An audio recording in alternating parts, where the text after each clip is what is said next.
you should quit trying. You were too small, that you were too young. They tell you the chance is too slim, the world is too big, but you say how come? I'm ready to light a new fire, raise a new flag across a new sea. And if I'm ever the one in your way, then put your head down and run right through me. So why keep settling for so much less? Don't take what's given, just demand what's next. We're looking for an open door.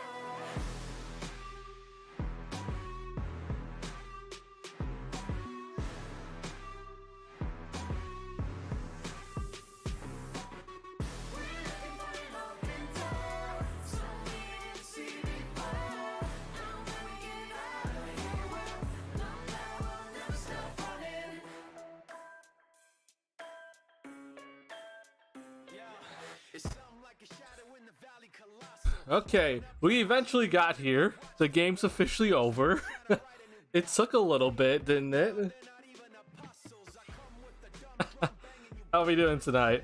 I'm going a little insane about that overtime. That was a little too much, and honestly, preseason should have rules about overtime. But you know, we got there eventually. The game's finally over, and we can finally talk now. Yeah, that was quite an experience. I'll just go ahead and say I did not enjoy those overtimes very much. I'm sure some people, like, I try to find at least something to watch about it. Like, I wasn't very happy watching it, but I was like, okay, you know what? I'm liking what I see from Julian Phillips. I'm just gonna pay attention to him. And you know, that kind of helped me get through the overtimes. But overall. It just the overtimes, man. Oh my god! But I don't want to talk about the overtimes too much because we don't need to talk about those minutes that much at all. What's going on, Magugla? How you doing, Sandroko? I'm glad to see y'all here. I know it's late on a Thursday night. I know people have work tomorrow, so I do appreciate everyone that is here right now. Or if you're watching the VOD, I do appreciate y'all.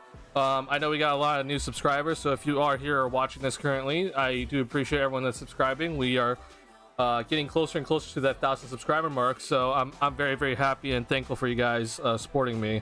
Thank you once again for everyone that is supporting me with all this. None of this could have been possible without you guys, and it's been awesome to see this community grow, and I hope it continues to grow, and we get to talk more about the Bulls moving forward. So once again, just, you know, whether you're watching this live or you're seeing this a little bit later when the VOD's posted, I just want to say thank you a lot for everything. It's been a lot of fun with talking to you guys and doing basically what I love and post on this channel. But we have a game to talk about, even though it was a very interesting game at the end. I'm just gonna try to wipe away the OTs, and we can just talk about the first 3 quarters because that's what's important to talk about. Great, surprisingly, and I can't exactly. Oh, and intense game. It was intense. There was actually a good amount of intensity in that game, which is kind of surprising. What's going on, Jigs? Great game. I like what I saw with the first and second unit. Yep, lots of ups and downs. It's preseason.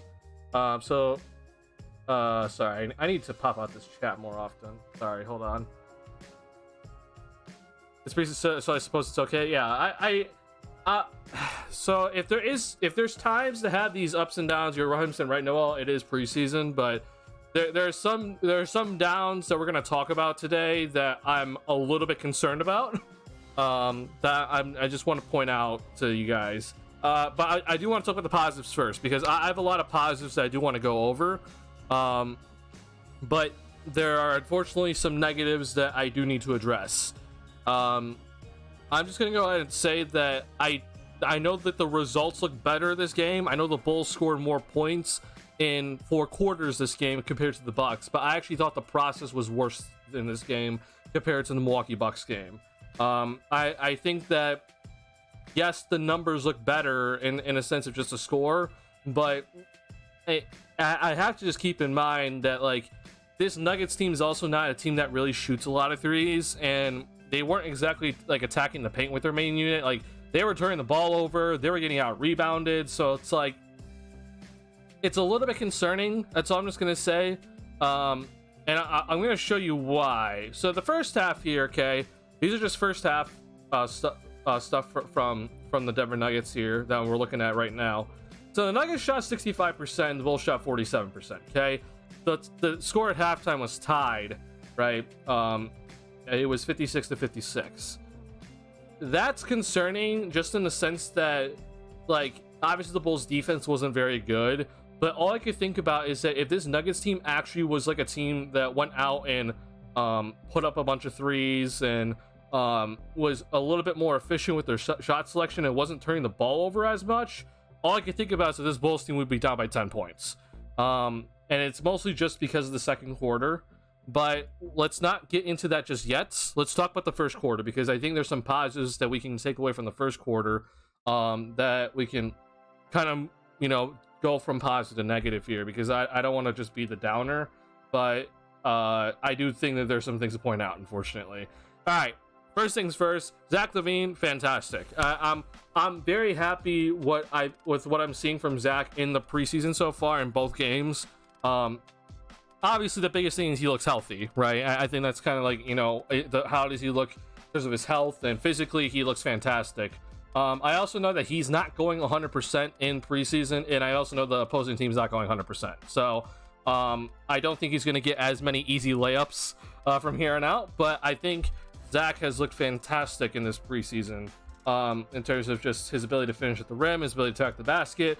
He's moving very good. Defensively, he's actually also looked pretty good.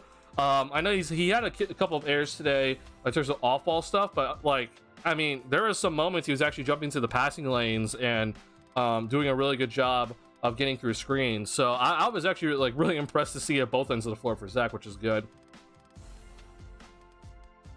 I don't ever think Zach's gonna be like known as a good defensive player. I do think that he is an underrated ball defender. I think that's something that he's actually pretty solid with. It's the off-ball defense with Zach that it's a serious issue with him. He gets lost in rotations. He doesn't exactly know who to guard sometimes, and that's where things get a little bit of a problem. But I honestly think he's doing a lot better with his rotations in preseason so far. So that looks really good from him. So LaVine looks fantastic.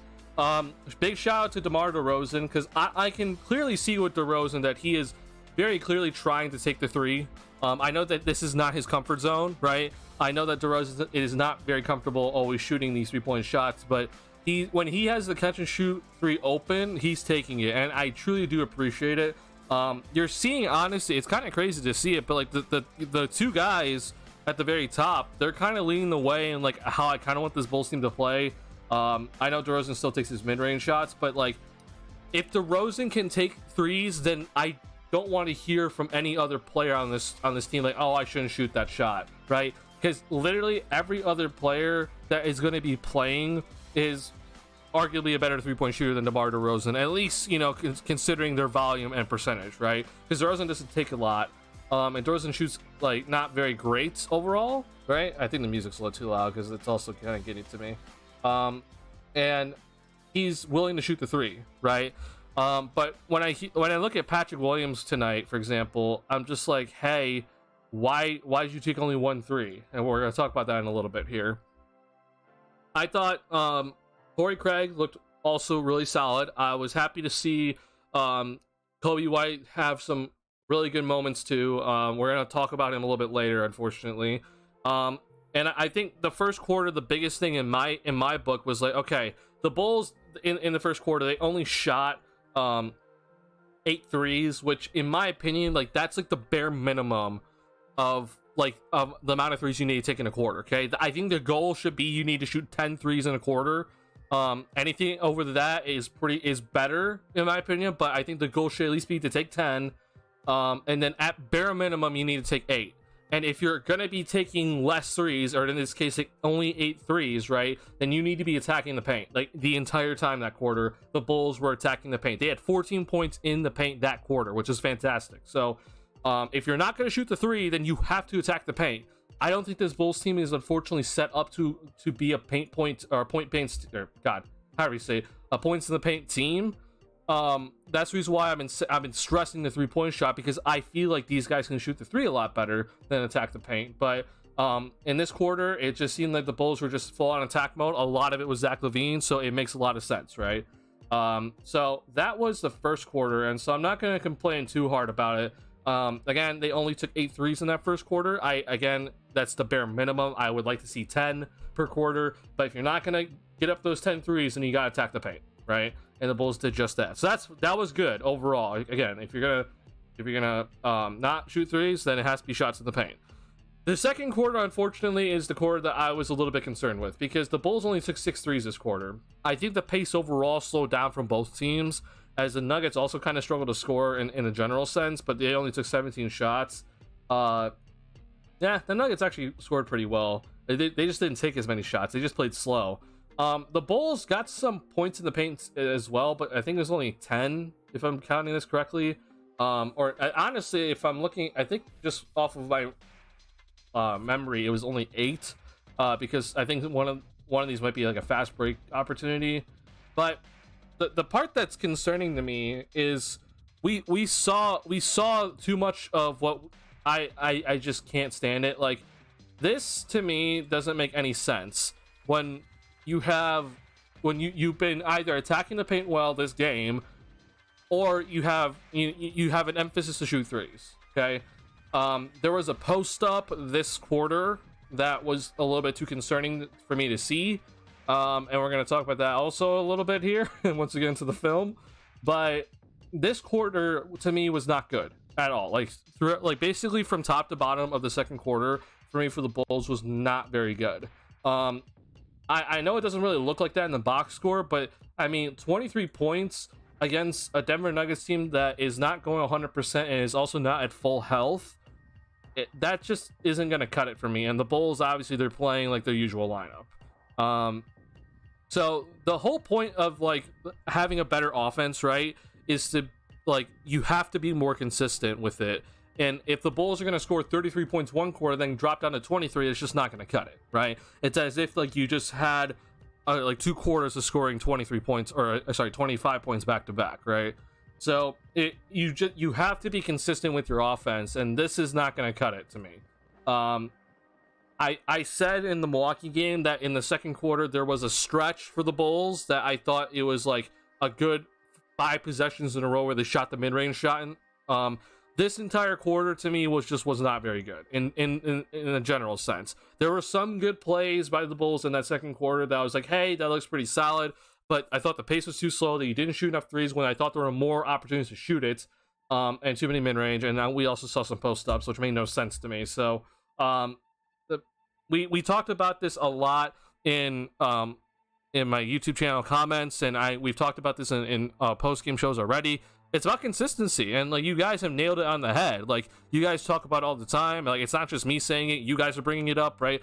It's you said it. It's all about consistency with this team, and I think defensively this team is going to be fine. But if this offense is going to look good one quarter, then terrible the next quarter, it's as if you just had an okay half of offense, right? That's not having a good half of offense. You need to have 2 good quarters of offense to have a good half of offense. And yeah, that second quarter was a little bit concerning. It is preseason, as we all know, so it is something that I think can be fixed, but just not good enough, in my opinion, from the second quarter. I thought the third quarter for the Bulls, at least when the main guys were in, I thought it was overall pretty solid. So I'm not going to complain about that too much. It's just that the entire second quarter to me was a little bit problematic. Return of passive P. It's partially passivity on Patrick, but I'm also going to blame the coaching staff tonight, because to me, the way Patrick Williams was used tonight was an absolute complete difference compared to how he was used against Milwaukee, right? Like, the Bulls, for some reason tonight, were like, okay, we're going to run pick and roll Patrick Williams and see what he can do. And I understand why people are saying, like, hey, Patrick Williams needs to get more touches, and we need to see what he can do with the ball in his hands. And like, I get it, but it doesn't make much sense to me when I know that he is a 40% three-point shooter, and I know that he's a great catch-and-shoot three-point shooter, and you just decide, like, hey, we're just going to eliminate that from your game. To me, you need to play Patrick to his strengths, and right now his strengths is three-point shooting, and moving off ball and cutting and spacing the floor well. That's not what the Bulls did with Patrick Williams. They just did not do that with him at all tonight, and that made no sense to me. So we're gonna have to dive deeper into this because I don't know what the Bulls staff was actually doing. Hey, brother, good to see you. Hope all as well. As waiting for your analysis. What's going on, Zayover? Good to see you. I'm doing good. I hope you're doing good, Zayover. It's been a while since I've seen you in the chat, so hope things are doing good for you. Also, whenever we get the offensive boards, we should look to kick out instead of going up again. I feel like we always try to put it back in instead of trying to create something better. Oh, I totally agree. I think one of the best ways to actually get 3-point shots is the offensive rebound and kicking it back out. That's like one of the best 3-point shots you're gonna get. I think the unfortunate part about it is that Andre Drummond is a great offensive rebounder, but he just decides to go back up with it every single time. He doesn't ever look to pass it back out. I think Drummond had 9 offensive rebounds in this game. Let's see. Where is Andre Drummond? Yeah, so Drummond had 9 offensive rebounds in this game. The Bulls had 26 overall for the entire game, which is ridiculous. But yeah, I would completely agree with you. Like, I think Drummond needs to do a better job of understanding that once you get that rebound, just throw it back out. I think guys should be ready, though, also to be ready to shoot that shot, because there are sometimes they threw it back out and guys are just kind of standing at the half-court line.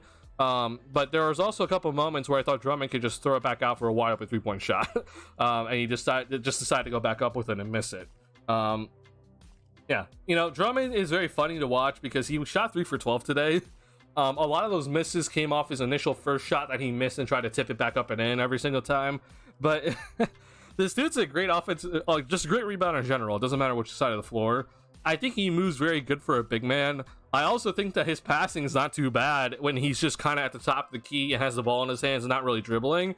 It's when he starts to dribble and he kind of tunnel visions. It's like, it's so funny to watch him. The funny thing with Drummond is that, like, if he just figured out that he doesn't need to score the ball every time he touches the ball, I honestly think that he'd still be a starter in this league. Like, I honestly think that a lot of teams would value his rebounding and his mobility as a big man. Like, I can just imagine a bunch of teams right now thinking, yeah, we take a guy that's going to put up 10 and 15 every single night that we know is not going to be taking ridiculous shots and is going to just be a really like a mobile guy out there, which I think Drummond could be that guy. It's just that he just like tunnel visions for some reason. He's very funny to watch, and I do appreciate what Drummond does for this team. But yeah, it's interesting to watch an Andre Drummond play. What's going on, Calvin? Good to see you. Yes, Drummond, he could average 20 rebounds a game. Oh, I honestly think he could if he really wanted to, but he just can't stay on the floor. Yeah, Drummond tries to prove that he can get the bucket, and he ends up making it look much worse. Yeah, I don't know why, but it's the unfortunate part of Andre Drummond that you have to just kind of deal with, right? And this is why you have him on the bench. And you deal with that for his good rebounding, his mobility, and his pretty okay passing when he is not dribbling the ball. He's a very solid backup, honestly. It's you're not going to be playing him more than 60 minutes a game, though, right? All right. So other things I do want to say, I think Ayo Dosunmu looked a lot better tonight. I know some people were kind of like a little bit concerned about Ayo after the first game. I think Ayo, honestly, he's going to have a role with this team. I was very adamant of the fact that I thought the Bulls should re-sign Ayo. I know, like, some people said we should look at what Dalen Terry is gonna be at, like, and maybe he takes that role. But I was like, no, we want Ayo here, just in case if Dalen Terry has some problems, then we know we're gonna get from Ayo. It does seem like Billy is dead set on running this 10-man rotation. I don't exactly know how he's gonna do that, but I do think that no matter what, we're going to see Iowa at least get like 8 minutes a night. I know it may not be a lot, right? 8 minutes doesn't sound like a lot, but I do think that he's going to get like 8 minutes a night at bare minimum, and he might honestly get more. We saw tonight, so a couple things just to go over, like, we're not talking about the offense here, just some in general stuff. So we saw tonight that Billy decided to run Levine with the second unit, right? So we saw that both Patrick and Levine came out early in the first half, and we saw Levine get put into that second unit. So the lineup out there was Dosunmu, sorry, who was it? It was Dosunmu, Levine, Caruso, Craig and Drummond, right? The big thing that I was a little bit shocked by was that there was no Javon Carter. We saw Billy actually put Javon Carter in for Levine early, but then he got taken out pretty quickly after that. I think that's going to be something to kind of look at, is that second unit. I've been kind of saying that I would like to see Zach kind of run the second unit, not for him just to cook. Like, I just think that because I know the second unit is going to have Drummond in it and a lot of guys that are going to be out and running and play really solid defensively, I would like to see Zach run with that unit, because I think Levine, obviously in the open court, is one of the best players in the game, and he would be a perfect fit to get out and run with, right? Compared to someone like DeRozan. Now, I will say I think DeRozan's done a really good job so far in preseason and getting out and running. So I don't know. Maybe we put DeRozan back in that position. And I honestly think Billy's going to try DeRozan with the second unit in a preseason game here, just to kind of see how it works out. But I did like to see Billy kind of test this out. I overall thought it worked out pretty okay. I do think that there was some calls that didn't go the Bulls' way that I thought should have with that second unit, but it seemed like the second unit seemed all right? We know that the second unit, if they don't have at least one of the starters out there, and including Kobe White with the starters, they're gonna struggle playmaking wise, and having at least Zach out there is gonna help alleviate that pressure on them to play make. So I think having Zach out there is good, but at the bare minimum, I do think that Billy Donovan is going to have at least one of DeRozan or Levine out on the court at all times. I don't think you could take both those guys off the court for any period of time in these games, because it's going to sacrifice too much of the offense. So I do like to see Billy try this. He might try DeRozan in the next game, but I personally would have Zach try it at least another time with Zach, because I do think it's a good fit overall. So we'll see how that works out moving forward. I think it's mentality going from all-star to bench player. You talk about Drummond. Yeah, I agree with you. Defensively has been fantastic today. I thought Io defensively looked great. I thought also his offensive rebounding looked really good. He had 3 offensive rebounds and did a really good job of fighting for them, even though he's a guard. And his 3 today, he came off a screen to hit a 3. Like, if he's doing that, then I have like full faith in him. He's gonna be fine. And I'll show it to you later. But like Io looked really good shooting the 3, even though he only made 1. So it looks really good from him right now. I'm honestly most impressed by Kobe and Julian Phillips today. Yeah, so Julian Phillips was very impressive to me. It's not just the dunk with him, it's the fact that I think that his length and size, like, he can legitimately be a 4-man in this league. He can play the 4. I also think he could play the 3. He might be a little bit too big for playing a shooting guard spot, but I honestly think this dude's like a legit forward. I talked about it on the previous stream. His ability to get to the basket looks all really good for a rookie, like really good. So the fact that he can already get to the basket is just fantastic. The next part is finishing there, which I just think is going to come up with time. And obviously his verticality is playing a big role, because that dunk was ridiculous tonight. And his shooting has slowly gotten better. Like his base looks better. Even on his misses today from the 3-point line, I was like, hey, that looks good. He airballed a 3 against Milwaukee, and that did not look good at all. But his form today looked really solid. So I was really happy to see this from Phillips. So there's that. Now, Kobe White, you mentioned, Noel. So I think Kobe, ball handling wise, looked fantastic. I thought that also he did a pretty good job of playmaking too. Here's the one thing I'm going to have to say, okay? And this is something that it's going to have to be kind of figured out over time, because I do think Levine and White are going to be the starting backcourt for this Bulls team.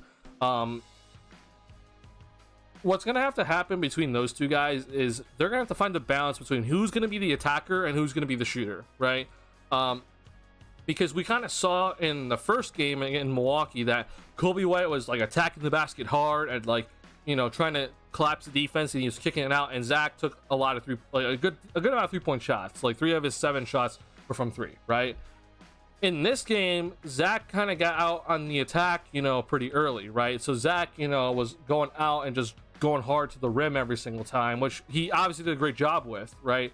But then we only saw Kobe White take 1 3-point shot in this entire game, and that was in the first half. And then Zach only had 3 at halftime, and he ended with 5 in the game, which he probably would have ended with 7 or 8 if he continued to play the rest of the game. But these two guys have to kind of figure out, like, okay, how are we going to balance this out? Because these are the two guys right now on this squad that I know can both attack the rim and finish efficiently and also shoot the 3-ball, right? So these are your two best weapons overall on the offensive end, just in terms of efficiency, right? Obviously, DeRozan, is like a top 2 option on offense, right? But these two guys can do the two things that I know are the most efficient on the offensive end. So how does the balance work out? Like, if I think that these guys have to recognize that if Kobe, like, let's take for night, for example, right? Levine's attacking the basket a lot. He is just going right to the rim. He's carving up the defense. No one can stop him, right? Then I want him to continue doing that, and then I want Kobe to kind of focus on shooting, right? So if he ever gets that kick out, look to shoot. Don't look to pass. Like, look to shoot the ball from 3-point line, and try not to drive if possible, right?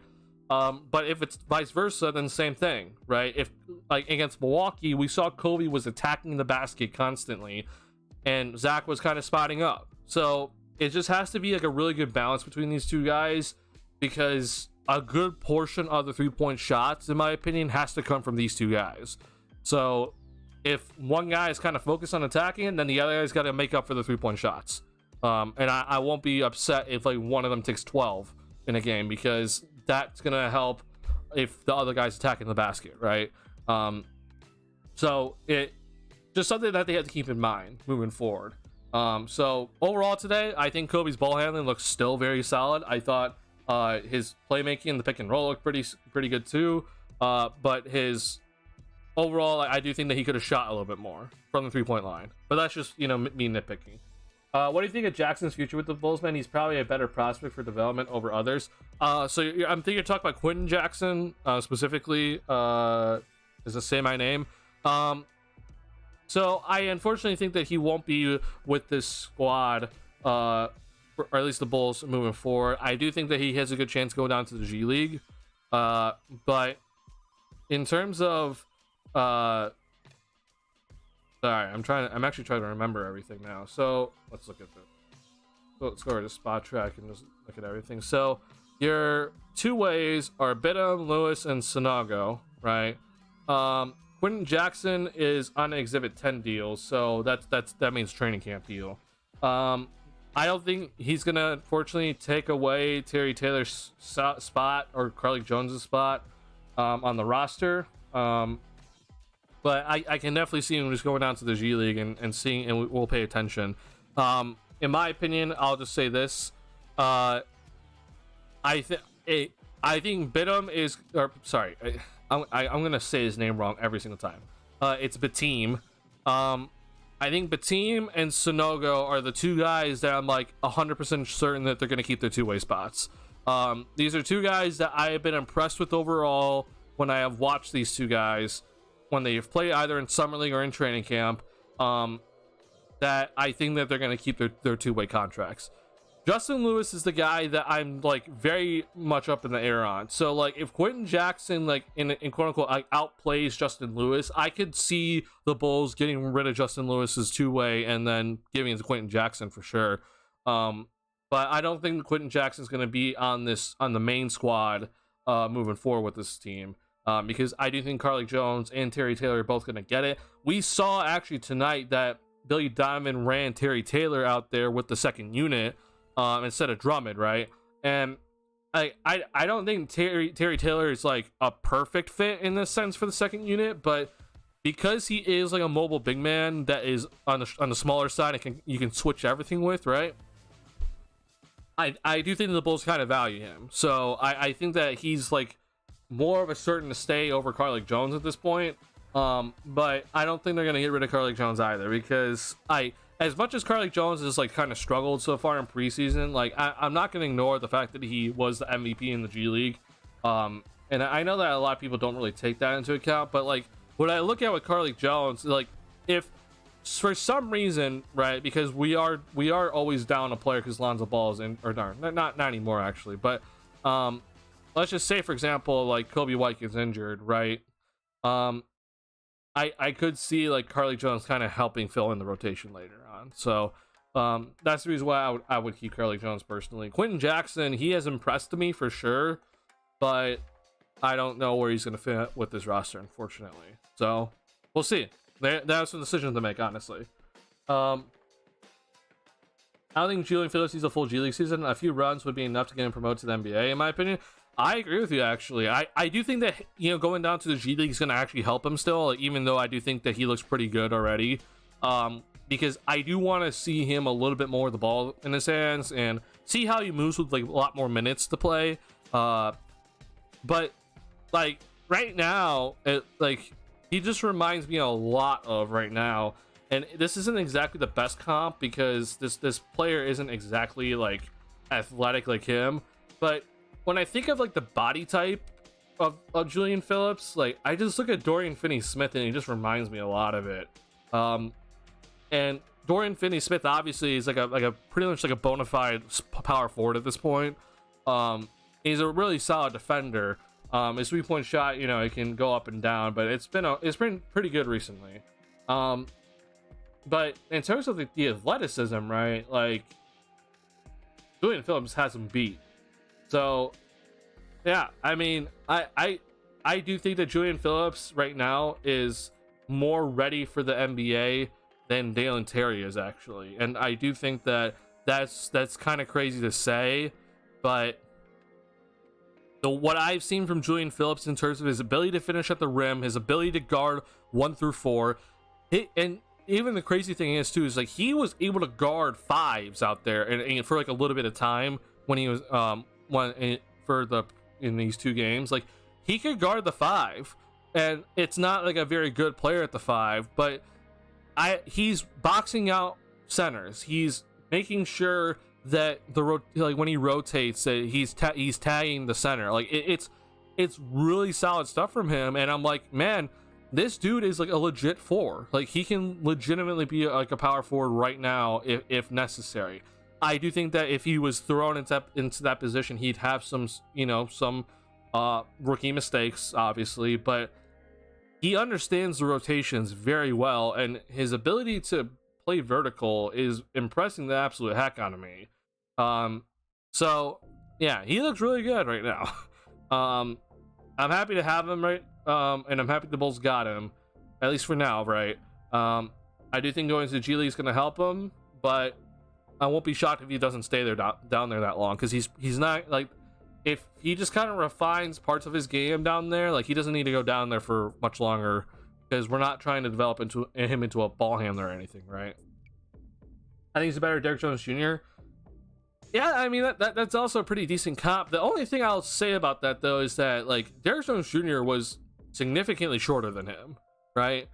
And I do think Phillips, his length kind of puts him as like a different player. But yeah, that's like a pretty overall decent comp. Yeah. Phillips says that slash and splash. I wouldn't say splash just yet, because he still needs to work on a 3-point shot. But his ability to slash, oh, we know it's definitely there. It's very much there, and his verticality is insane. His length is very impressive. So yeah. He's 13th on ESPN class of 2023. He would have been a first-round pick if he didn't change the shooting form. I can believe it 100%. I can 100% believe that. And the part that still bothers me about Phillips with his shooting form, right, is that, again, I made the video. Like, in high school, it looked really good. From the free throw line, it looks really good. But from Tennessee, it just doesn't look good. And so, at least from the at least I should say this preseason game, like Milwaukee, that 1-3 he shot didn't look good. But this game, in terms of the threes that he shot, he made one, he missed one. It looked good. Like, better base, a lot more fluidity with the motion. He's getting it off quicker. Yeah, I'm liking it. Yeah, this is looking pretty good. Unfortunately, I'm going to talk about a pick that has not looked too good, and that's Dalen Terry, because we need to talk about him.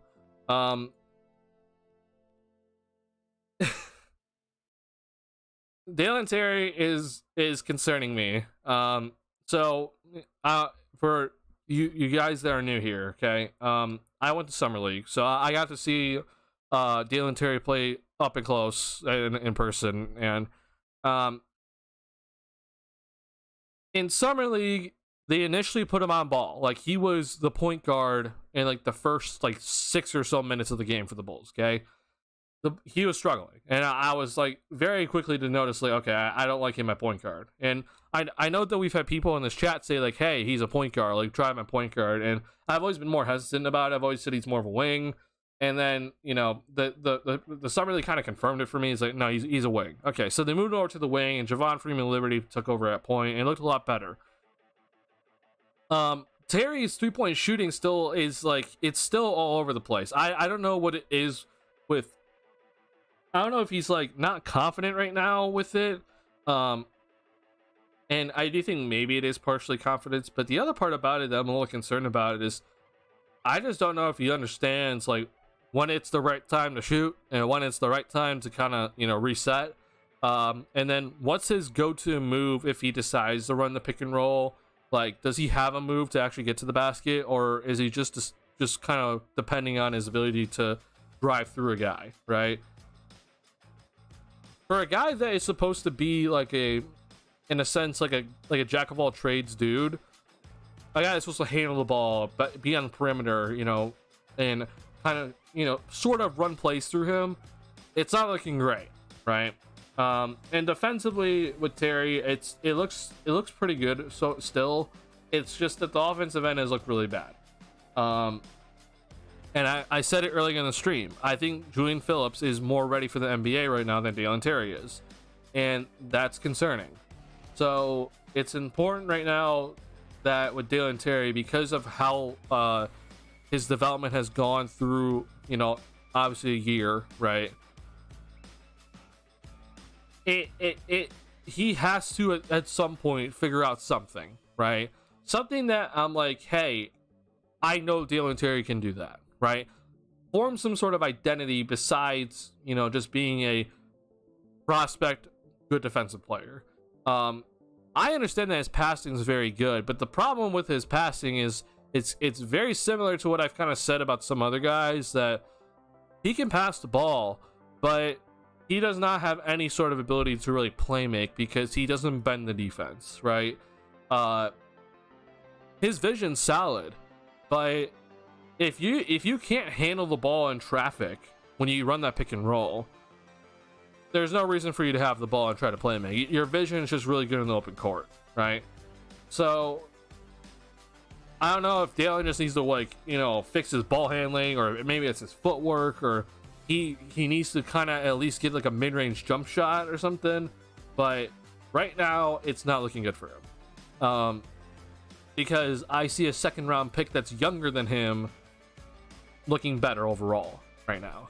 So it's still too early again to give up on Dalen Terry. Okay, I think that Dalen Terry is still a guy that I'm still kind of intrigued by, and I still think he has potential. There's no reason to be giving up on him right now, but at least for what we're seeing, though, it's concerning for Dalen Terry. This is a year of development, and it seems like his finishing has gotten worse, because I saw that his finishing got better throughout last season, but it doesn't seem like his finishing got any better during the offseason. So took a step back, in my opinion. That can't happen for a guy that is, you know, depending on his, you know, his overall potential to moving forward in this league. So something to keep your eye on. I don't know how many minutes Dalen Terry is going to get for the rest of preseason, because I do think that the Bulls are going to start moving into where the main guys are going to be playing a bulk of the minutes now. And so he might get like maybe 5 or 6 minutes at the end of a game in the next preseason game, which is against Denver, actually. So, you know, but this might be it for now. So it's gonna be hard to judge Dalen Terry, because we're not gonna get that big of a, like, not more of a sample size. But through 2 games, not good, not good from him. And I hope that he can kind of figure it out. other guy that we need to talk about here, okay? Because this is the other guy that I'm now going to move into the film, because this is the stuff that I'm a little bit concerned about, okay? This is the stuff that I was like, what is happening in this game? I'm gonna pull up Twitter here actually as well, or sorry, X. I hate calling it that. I know a lot of people right now are not very happy with MK Hoops. I will say that there's some stuff that I don't agree with them on, but in terms of the offensive stuff, I do usually agree with them on it. Let's look at this play, because this to me, oh my god, bro. You know what? No, I'm just gonna go find it in the game, because I forgot X decided to take away your player your video quality because it's so garbage now. All right, hold on. Sorry, let me go back to. I'm gonna try to find it in YouTube TV here. Give me 1 second. Sorry, I have to look at the score again. I'm trying to pull up the game here.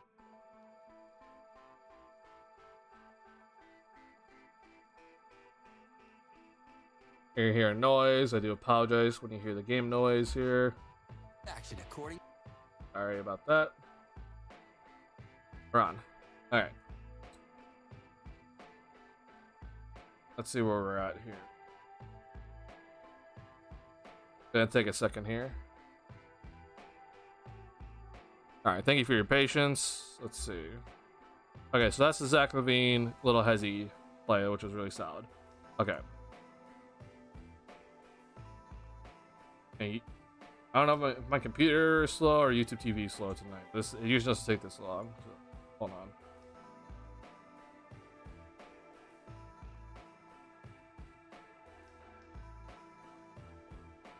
Okay, so we're talking about Patrick Williams right now, okay? Because this is something that I don't understand what the Bulls did tonight with him, and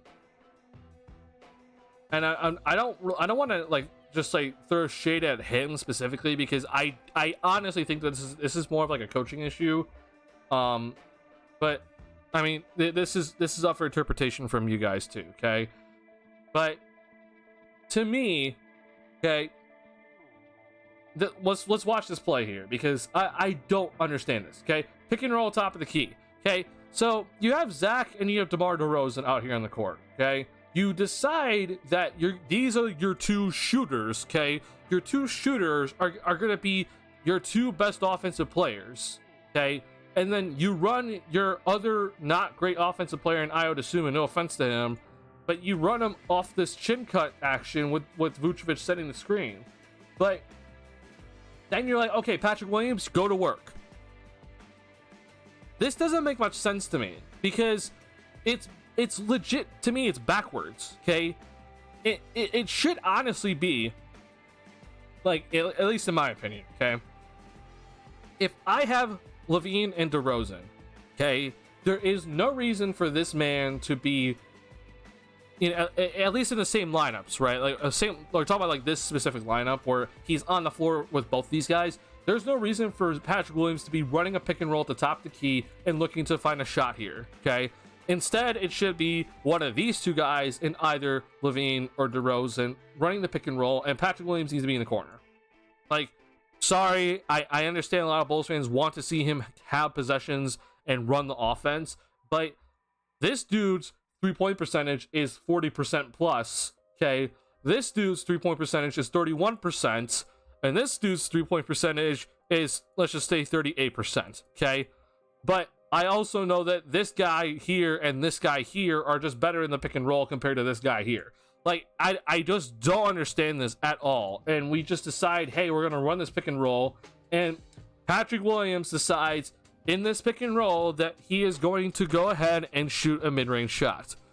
Okay, I don't know if this is like a set play by them, but this is backwards. Okay, there is no reason for the Bulls to be running this sort of play, and Patrick Williams is pretty much, in my opinion, he is being set up to fail, because we saw in that Milwaukee Bucks game that his whole thing was that he was going out there and he was shooting threes off the catch and shoot, right? He was shooting threes off of one dribble pull-ups.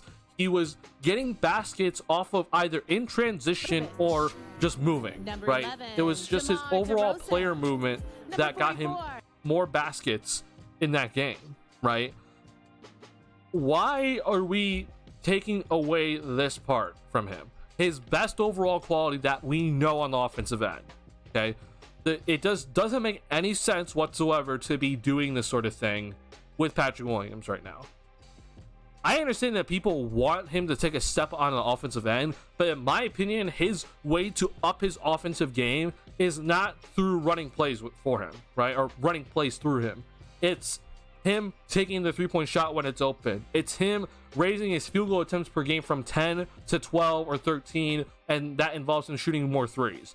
It's eliminating the mid-range shots that he likes to take and instead shoot threes instead shoot more catch and shoot threes, because I know you shoot a better percentage or overall just a really good percentage from 3-point line. Why would you take a mid-range shot? Threes more than 2, it's in just one shot, you can average more points that way. We don't need to be doing this, okay? And while Patrick Williams is very capable of knocking that shot down, it doesn't do him any good to do this, and it doesn't do any good for the offense, okay? There's no reason to run this play when you have LaVine DeRozan on the court and Patrick Williams is a great 3-point shooter. If Patrick Williams is the only player on the court, right, if he's running the second unit, then yeah, I'm fine with this play. Like that, it makes total sense to run this play. But in the starting unit, he should not be running this play whatsoever. Like, there's no reason for him to be running this play, and the Bulls should not even think about running this play. So I was overall just disappointed just to see this. And there were multiple moments tonight where I thought Patrick was kind of being thrown into that, like, here's the ball, go create a shot, or run the pick and roll here. And when I honestly think that if you're going to get him in on that sort of action, he needs to be the screener and have him be the screen and roll or screen and fade option, because that's where he's going to get his most value. And it's just going to help the offense in general. So this made no sense to me. When I saw this play happen, I was very, very confused, and I hope that the Bulls don't do this anymore. Which also had a lot of open threes looks which he didn't shoot. I also agree with that statement. Bush need to go to the second unit and let Drummond start. He more efficient. Example: 14.8 rebounds, 1 steal, 14 minutes type player. Need I say more? The only issue with that, Zay over, is that Andre Drummond decided to shoot 3 for 12 today. So you say efficient, but he also shot 3 for 12. That's not really going to cut it. So, in my opinion, Vooch should still start. I also thought Vooch missed a gimme today. And I think Vooch needs to be more aggressive in terms of the roll game. He's kind of just, he'll just kind of stop in the middle of a roll for some reason. I don't know why. And then obviously what Noel said, that he isn't shooting enough threes. He needs to shoot more threes, plain and simple. It's honestly a pretty good shot. Like, I don't know why people don't agree with that. To me, those people pick and roll seems like a test to try it out, preseason cookery. I mean, I guess I understand that, but I would much rather just work on Patrick Williams being more confident in the role that I know he's going to be in, and kind of work on this sort of new offense the Bulls are trying to implement, and understanding where it's best to space the floor, right? Because I'm probably going to make this into video later on, but I thought that in that second quarter there were a lot of spacing issues in this game that we did not see against the Milwaukee Bucks, and part of it was, in my opinion, Patrick Williams was not in the right spot. So I think that I understand, like, hey, this might be like a little trial session just to kind of see where he's at. If this was the trial session, I hope it's over, because this, I think, should give you your answer. But the other part about it that doesn't make much sense to me is that if you're going to actually give him the ball, in a sense, right, I'd actually just kind of rather have him isolate instead. Like, just straight up put him on like the high post or something, because I think that he'd have a better chance of like being able to drive to the rim that way than running the pick and roll. Either way, I'm not a fan of it, because I don't I really don't like the post up in general, but I think that I guess would be the better way. And if it's not going to be that, then like if you're not going to do that for him, which again I wouldn't, then run him off screens, like run him off some pin downs and get him moving off ball in a sense to help him get, you know, some shots, right? We're starting to see Levine get used a lot more off like those pin downs or like floppy actions, and I honestly don't see why Patrick Williams can't, you know, do the same, because while I do think that his feet are slower, I think that there's still enough time for him to kind of be able to set up his shot and get it off in time. So I personally, that's the way that I would do things and kind of see like that, because that's also a test for him. Like, can you run off a screen and get your feet set correctly and still knock down the shot? That would be a serious test for him. So I would like to see that next instead of this on-ball stuff. That doesn't make much sense to me. I got you. Start unit detail makes sense to try out, but with a different team makeup. Like I say, if he's in the second unit and doing this, I'm fine with it. It's the fact that he's with the starters and they're doing this makes no sense to me. Like his role with the starters is much different than his role with the second unit for obvious reasons. So if he's with the starting unit, there's no reason to do this play, in my opinion. And I think for that play, Vooch should have set the pick a bit closer to sorry, he cut off again. Hold on. I think for that play, Vooch should have set the pick a bit closer to the key to get a more open look. I mean, you could argue that too. So here's my issue with what I'm seeing from Vooch a little bit too much. Like, first off, I don't know what this in and out dribble from Patrick is. Like this just didn't really help him in this sense. But when Vooch does this, okay, like to me he's still kind of in this area of like I'm looking this in like this area, right? Like I'm not going towards the basket. I'm not fading, right? I'm just kind of in the middle. And this I just don't understand it. So like, yeah, maybe that pick could have been a little bit better for Patrick to get a little bit of a better angle, right? But I honestly think if the best way that Vooch could have helped him here was that if he just rolled hard, right? Like if he just decided, hey, I'm just gonna set this screen and I'm just gonna dive hard to the basket here and make sure I get Reggie Jackson involved in this play, and then these guys have to actually genuinely make a decision here. Like, I think that would have helped Patrick more out of anything.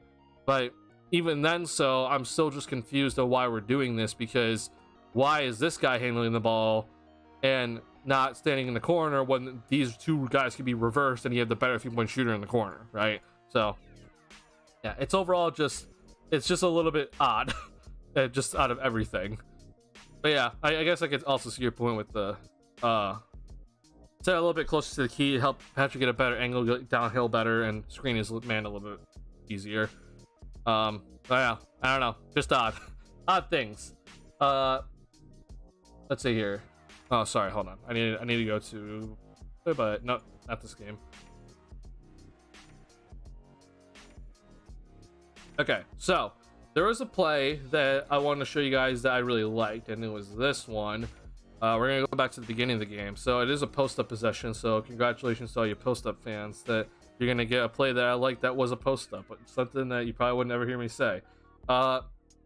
But let's watch this play, okay? This is a play that was run for DeMar DeRozan in the post, and I don't think that this should be a play that should be used many times in a game, but I can definitely see this play used in like a fourth quarter type situation. And you know, maybe even like a third quarter type situation where like you really need a bucket. Let's watch this play. I like this play a lot. So typical action that we see, like this is like where the Bulls kind of always start, right? So here's Kobe. He decides to come off a screen that is set by Vooch at the top of the key, right? We see this action a lot now for this Bulls squad. And we see them act as if they're just going to do the typical kind of swing around the perimeter, right? So ball gets thrown to Vooch, and then DeRozan's going to cut this way. Patrick's going to come back to the top of the key, and then DeRozan passes it, Vooch passes it to Patrick Williams, right? But instead of DeRozan clearing through, right, we actually see him go down for a post-up play and is now in good position. Now, the best part about this, in my opinion, is the next part, is because you're going to see Kobe White and Nikola Vucevic come down and set 2 pin down screens for Zach to come off of as his play develops. Okay, so here's DeRozan in the post. He decides to go to work. There's the 2 pin downs by Kobe, right, and Vooch. Zach's coming off of it. Patrick cleared through, went to the corner, which is the correct play. And because of all this is happening, right, DeRozan's going to be able to get a pretty good isolated post-up option. And you're probably wondering, like, okay, well, can't we do the same thing if Nikola Vucevic is in the post, okay? And the one thing about that is when you think about this play, and that's the reason why the Warriors run it differently, right? Like, the Warriors always, they don't ever post up the center for a reason, okay? They always post up either Draymond Green or Andrew Wiggins, okay? They never ever post up Kevon Looney, right? Or they rarely do, I should say. I have seen Kevon Looney posted up once or twice. But even on, like, their split action, right? When they do that whole split action with Curry coming off like a screen, it's typically always Andrew Wiggins or Draymond Green in the post. And the reason being is because you want to make sure that the big man is going to have to be involved, right? You want to make sure, for in this case, that you want Nikola Jokic to be involved in the screen action, right? You want Nikola Jokic to have to make a decision to whether he has to go out to guard Zach, or he has to stay here on Vooch, and Vooch is going to probably go closer to the basket, right? You want him to make a decision, and you know that he's the least mobile guy on the floor. So when you see, you know, this action here, right, these little pin downs, you want to get Nikola Jokic involved, okay? Because if, let's say, Nikola Jokic is here and he's guarding Nikola Vucevic, then he just gets to stand here, right? Jokic just gets to just sit there, and he basically can guard the basket and also guard Nikola Vucevic on the block, right? And if you decide to run pin downs between these 4 guys, right, you can just switch everything. Like, that's what defenses can do now. With, you know, if you're gonna have the big man in the post, right, and you try to run little back screens or little flare screens, it's just switch. Everyone switch. It doesn't really do anything to the perimeter defense, when instead, when you see that the big man's involved in the action off ball, this helps, right? Because you can kind of see the defense is scrambling, and Vooch and Jokic actually has to think, like, okay, do I stay on Vooch? Do I go help on DeRozan? And if this was a better screen on Kentavious Caldwell-Pope, then, like, do I have to go out and guard Zach, right? That's what you want to do with the big man, okay? And this is gonna help in a sense that if you do want to run a post-up play for this Bulls team, I think it has to be with DeRozan, okay? If DeRozan's in the post and they're doing this sort of action, I'm cool with it, okay? But don't do it with Vooch, because, like I said, they're just gonna switch everything on the perimeter. It doesn't do anything. And then just to kind of show you, like, what does happen with Vucevic in the post, right? If Vooch is in the post, where is so it was at 7:25ish. So Vooch actually had a possession in the post where, like, everyone was moving, and, like, everyone's gonna argue, like, it's not as good a movement, but, like, it still doesn't matter to me. Like, what starts to happen is you see the issue with when you do post up Vooch. So let's see. Okay, hold on. Sorry, I passed it. Okay, I think this is it. Okay, so let's watch this. Okay, let's watch this play,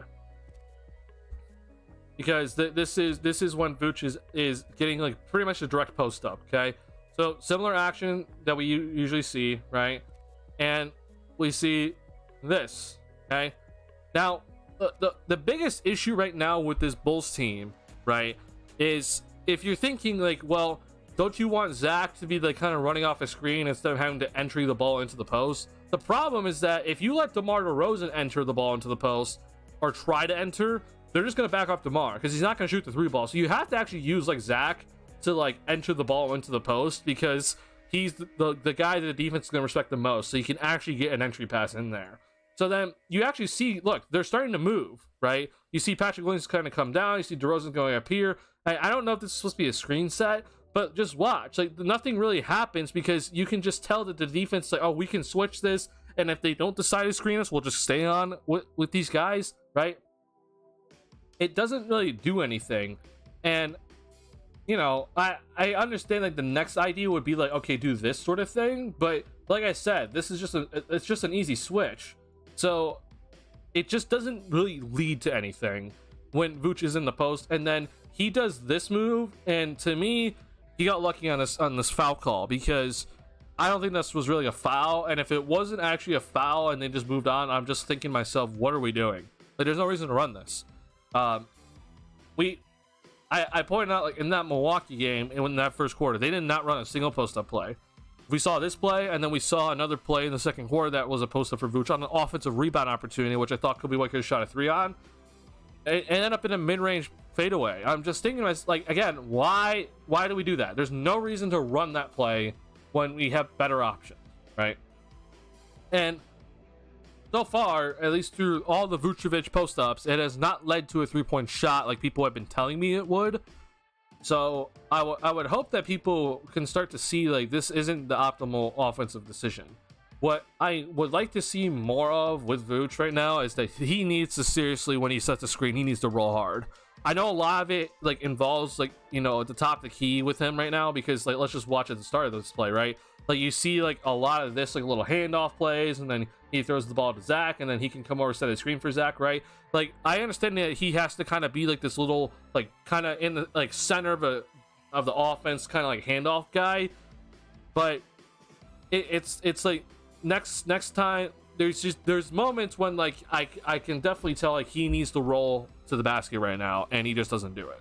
So I think if he's going to be looking for his offense, it's got to be that way. Or, as Noel said earlier, he needs to shoot the 3. There are a lot of 3s that he just kind of decide, like, I'm not going to shoot this one, because he wants to kind of, like, you know, get the offense involved. And I'm like, look, man, when I say that I don't want you to post up, that's not me saying I want you to sacrifice your scoring. I still think that you need to score on this team. And if you're just going to be turning down 3-point shots, it's not going to help the squad. You need to shoot these shots, because you're actually a guy that is going to be capable of taking these shots and making them, that is also supposed to be taking a volume of shots in the squad. So he needs to start taking these shots no matter what. So I don't know what it is with him just yet, but it just seems like right now he's content on just kind of, you know, being a quote-unquote distributor for this offense. As you can see in the Milwaukee game, 1 for 3. This game is 4 for 8, so a little bit better. But I would like to see more from him just in general. 1-3, not going to cut it. But 10 points is not too bad, honestly. But he did have 2 free throws. Yeah, this is stuff that this is kind of the part where, like, I was leading into, like, I do think that we saw today that this Bulls offensive the process on the offensive end for the Bulls was a little bit worse today compared to what we saw against Milwaukee. But you know, we have another preseason game against Denver, so there's time to always figure it out.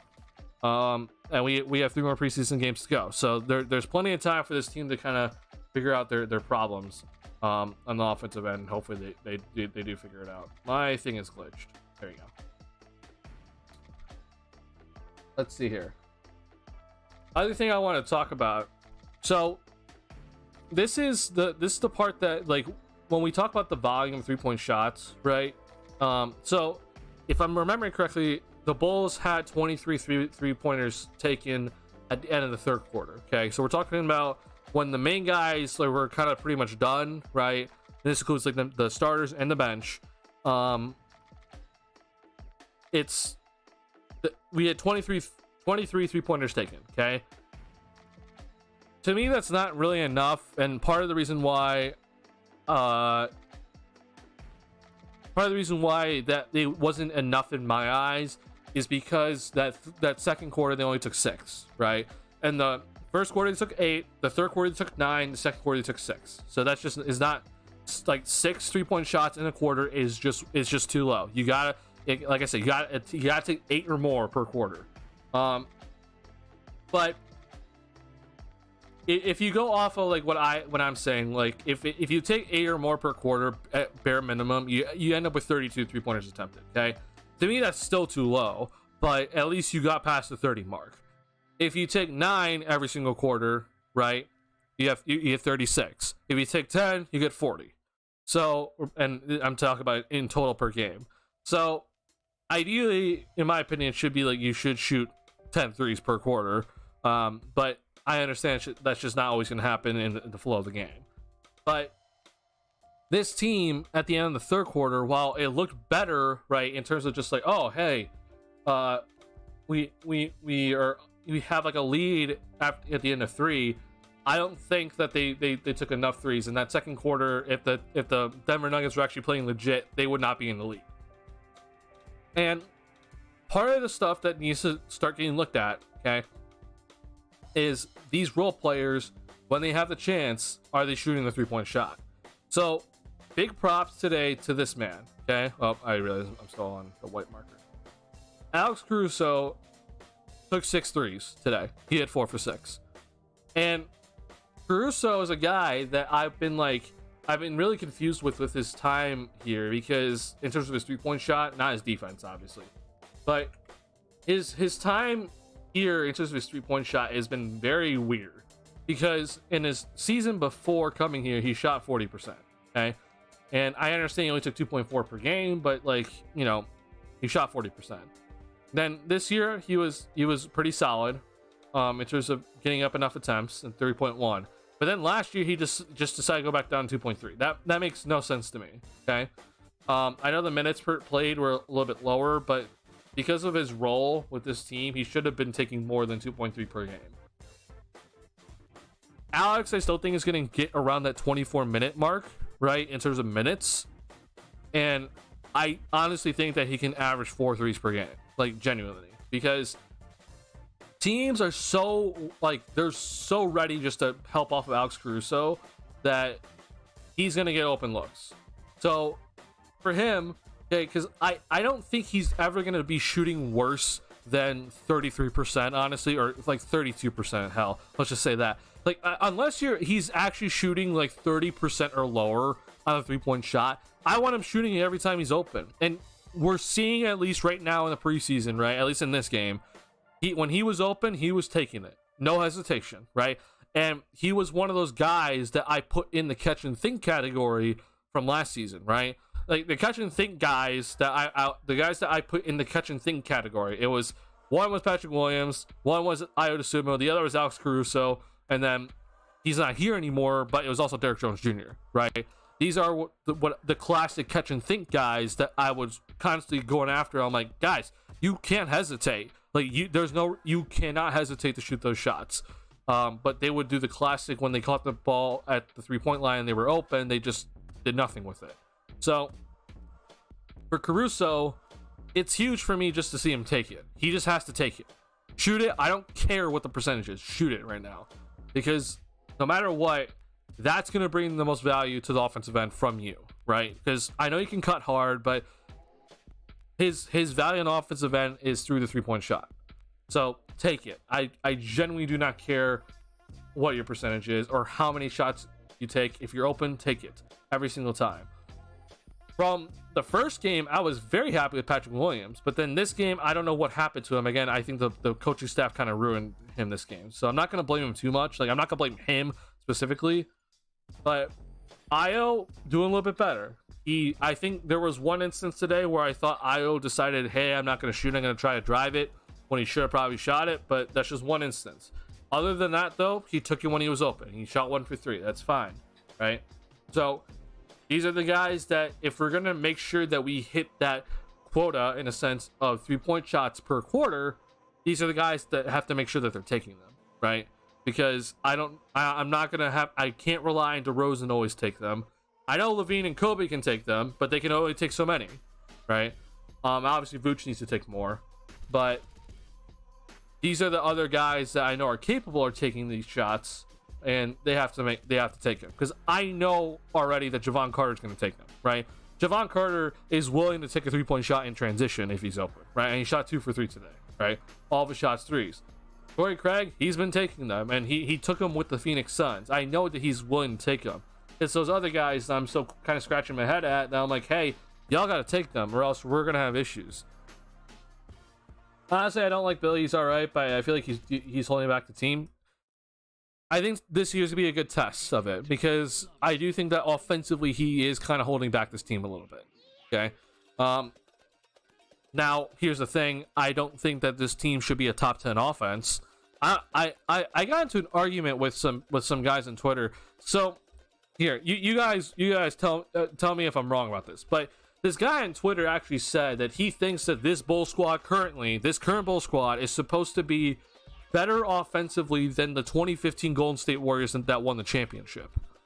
Okay, now you tell me if that's a ridiculous statement, because I think that's a ridiculous statement. I don't know what that guy's thinking, but he thinks that because with Vucevic in being a versatile big, and with DeRozan's isolation scoring and LaVine's 3-level scoring, that this team should be a better offensive team than the Golden State Warriors in the 2015 season. You tell me that if that's ridiculous or not. Now, I could not believe my ears or my eyes when I read that, because that to me makes no sense. I don't think this team is going to be a top 10 offense. Straight up, I don't. But when we saw last season when they were 24th, I'm like, there's no reason for this team to be 24th ranked offensively. So with Billy, to me, I'm looking at I think this team needs to get into the top 16 on offense for me to be like, okay, Billy, you did a good enough job for me to say that, yeah, you did it, you did your job, and I'm not going to be too critical of you. But if they're 17 or below, I honestly think that he failed as a coach, right?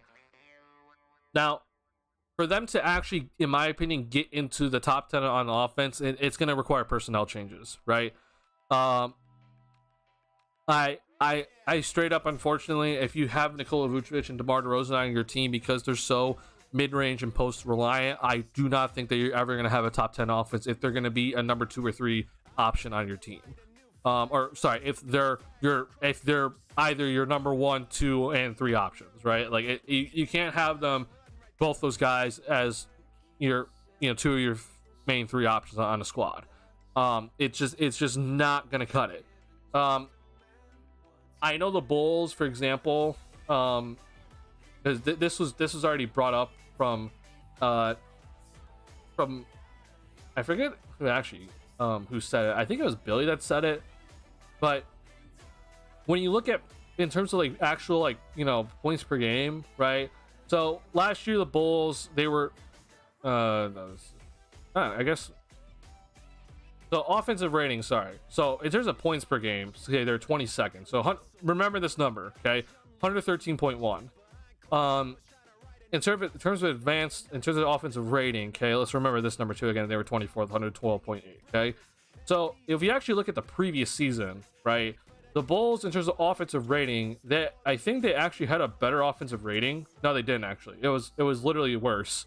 And then in terms of the overall, but if you look at this though, they had a worse offensive rating, right? But they were ranked 13th. So this season was just whack because of the COVID stuff. But then let's look at in terms of points per game. Actually, so yeah, they were 13th. But you see though that they're kind of still stuck at this 111 mark, right? So it just shows you that even I understand that this team was ranked 13th offensively this first season that they were together, but it's more of a case of the rest of the teams just being worse on offense than the Bulls actually just being better on offense, right? They basically were the same team from last season in the previous season. It's just that the surrounding league was better, right? So, like I said, if you have DeRozan taking up bulk of your shots and you also have Vucevic being one of your top 3 options, I genuinely think that you're not going to have a top 10 offense, unfortunately. You need to have guys that are better in terms of their shot profile and be more efficient to have a better offense, in my opinion. I think you have one of those guys on your team, right? If let's say DeMar DeRozan was the 3rd option, I think that you can have a top 10 offense. But if he's your 1st or 2nd option, and then someone else is your 3rd option that you kind of rely a lot on with the mid-range shot, it's not going to go down well, right? Your offense is still going to struggle. So I think that's the big limitation for this Bull squad. But at least just in a general sense, though, this Bull squad was ranked 5th defensively last season. Now, I don't think that they're going to be ranked 5th again, but I do think that they're going to stay top 10. If you have a top 10 defense and then, let's just say a 15th ranked offense, you should win more games than last season overall, because you had a horrific offense last season. Now you should at least have an okay offense with a still pretty solid defense, right? That should win you more than 40 games, right? What type of take is that? I honestly don't know. What team changed that team changed how basketball is played. I think our offense is creative enough as it isn't creative enough as it can be. I can agree with you on that. I do think that there are some things that Billy could do better in terms of the half court play calling, but even then, I don't think that it's going to lead this team to like a top 10 offense. I think that if this team is actually a top 10 offense this season, I will be extremely surprised. I'll give so much props to Billy for actually pulling that off, because I have like literally no faith in it right now. For that to actually happen. I actually just because we're on a topic from the Golden State Warriors, like because that person said that, let's just look at this season, okay? Like I'm just curious, okay? So I want people to understand that this was a different time of basketball. Like even just back in the 2014-15 season when Golden State won their first championship, it was just a different game back then, right? I mean, Golden State Warriors, they led the league on offense, okay? In terms of 110 points per game. And then in terms of the advanced stats for them, their offensive rating was not even the best, but it was second best. It was 110, okay? So keep in mind, 110.4 as an offensive rating, right? That's second in the 2014-15 season, okay? From last season, okay, 110.4 on offense, which would literally put you down here, okay? Like, genuinely, that 110.4 offensive rating would put you at 28th in terms of from last season, okay? That's how much this league has changed because of what the Warriors and other teams have done. The offensive efficiency has skyrocketed at such a crazy rate that the best offense from the 2014-15 season would be the 28th ranked offense this season, or from last season, okay? That's how much we're looking at this, right? In terms of just in points per game, right? 110, that would rank down here, pretty much dead last, right? That's how much the game has changed in just 5 years, or I guess let's say 8 years, okay? That's how much the game has changed in just 8 years, okay? The Warriors are so like they completely changed this game a completely different way. Now, the thing that I don't think people understand also about this, like the Warriors, like they're also a team that they didn't just solely rely on the 3-point shot. Like they did a really good job of getting good looks in the paint. They didn't like dominate the paint, but they got good looks in the paint. They ran like a really good efficient offense that got really good higher percentage shots, right? It wasn't just solely like we're just going to come down and shoot a 3 every single time. To me, that was the definition of the Houston Rockets when James Harden and Trevor Ariza and all those other guys were there on that squad, right? That to me was the Houston Rockets, where they would come down and just jack up a 3, or they would only go to the paint, and they didn't even like do much of the free throw line, right? That's different compared to what the Warriors did. To me, the Warriors do what kind of think of like the Spurs and their great ball movement, but they just made it more efficient, right? I always talk about the Spurs in the 2013-14 season when they had like the best ball movement I've ever seen. Like you take that, but then you make it more efficient. You get rid of the post-up action like that we saw with the Spurs, but obviously you have a Tim Duncan, so you're going to run through the post. But you have guys running a lot more on the perimeter and willing to take those 3-point shots that instead, maybe someone else wouldn't be able to take, right? And having the best shooter of all time helps. So in general, though, you just look at how much the game has changed. You can't be stuck behind, right? You can't be stuck playing behind. And I've said the Bulls that play 90s basketball, right? You can honestly make the argument the Bulls could have just kind of played like 2010s basketball. And even then, that's still too far behind. That's way too far behind. I just showed you, right? How far behind that would still be if you're playing 2010s basketball. Like, let's just go before the Warriors were even the thing. Let's go to the 2013-14 season. Okay, the best offense was the Clippers at 107.9. Okay, 107.9 points per game. Okay, that's what we're looking at as the best offense in the league that season. Okay, offensive rating 111.3. Okay, compare that to 2023. 111.3 is down here, right? You just can't get behind, because if you get behind, you're just stuck trying to catch up. And the Bulls, unfortunately, with their roster construction, they're in catch-up mode, right? The gravity of Steph allowed this, though. Without Steph, I doubt this being this effective. Sure, but think about how much that Steph has allowed others to start doing things that he would do, right? Because let's just take, for example, Damian Lillard. Like, you can just look at the Damian Lillard stats and just kind of see how much of a difference this made, right? Like, Damian Lillard in the let's just take this season, okay? 2013-14 season. He's an all-star, okay? He's averaging 20.7 points per game. He's averaging 7 threes per game. And now suddenly in this past season, in his highest points per game in his career, he's averaging 32, but he's taking 11 threes per game, right? I agree with you that, like, you know, if you didn't have a Steph Curry, the greatest shooter of all time, then probably the Warriors offense has become the Warriors offense, and then, you know, who knows what would have happened. But Steph doing that allowed players like Lillard to do what he does, right? It allows players like Donovan Mitchell to do what he does, right? I mean, look at Mitchell. He shoots 9.9 threes a game, maybe even 10 threes per game, if you want to put it that way, right? And the crazy thing about it too is, like, you just look at some of the other guys and you're like, huh, I don't really think that I guess Kevin Durant's not the greatest guy to look at. He just kind of stayed consistent throughout his three-point attempts. But let's look at a guy like Paul George, right?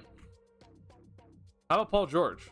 He goes from, like, you know, 6, 7, and then suddenly 9.8, 8, right? And, you know, before he wasn't taking as much, and when it was 6. I mean, this year he was injured, right? 6, 3, like, you're seeing, like, just a major shift in how guys actually look at the game, right? So it's important to understand, like, when I talk about how, like, the Bulls should get away from the post and stop taking mid-range, like, everyone thinks, like, it's just like it's me throwing shade at, like, some of the players, but all I'm trying to say is, like, hey, like, we're behind, right? We're behind on the offensive end, and, like, the numbers just itself, just looking at some of the offensive ratings and then looking at some of the players' individual stats, shows you that the way that, you know, the Warriors play, the way that the rest of the league plays, it's just more efficient, right? More possessions, more 3 points attempted, right? Better pace of play. It's all more efficient than what, you know, what a lot of us have grown up at with, you know, playing through the center, playing through the power forward, right? Do you think the outcome for both Portland and Golden State would be the same if Steph and Lillard switched teams? I don't think it would be the same, but I do think that the offense would have still looked very similar. But I don't think I still, at least in my head, I've always had Steph as the better player. So I don't think that the Warriors win 4 championships in what is it now, the last 8 years, right? But I do think that the offense would still look pretty similar. Because I do think that Steve Kerr would have understood, like, oh, hey, Lillard can also shoot a lot, and maybe he's not Steph Curry, but he can still shoot it for a good amount. But I don't know what the off-ball movement would look like, because I do think that Steph's off-ball movement is a major factor in that Warriors offense, and I don't think Lillard has that specific part of his game, right?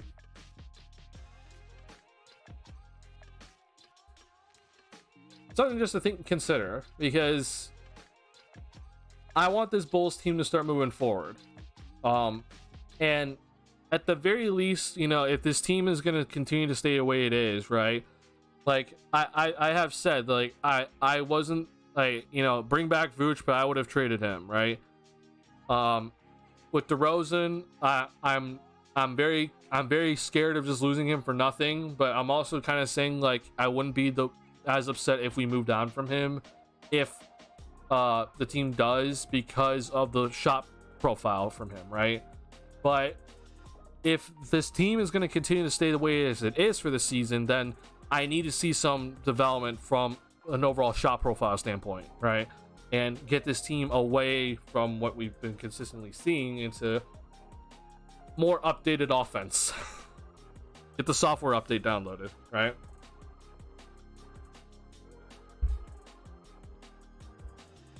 All right. There was one more play that I wanted to show you guys actually before I go ahead and send it in for the night, because I understand it is very late. If you guys have stayed up with me, I do appreciate it a lot. I know that it's a late middle of the night day. So I truly do appreciate you guys sticking with me. Because I know a lot of you guys have work tomorrow. So thank you a lot for sticking with me. And if you have not already, I appreciate the like button on the stream, helps me out a ton. And we're almost at 1,000 subscribers. We gained a lot this past week, so we're almost there. So I appreciate you guys a lot for everything.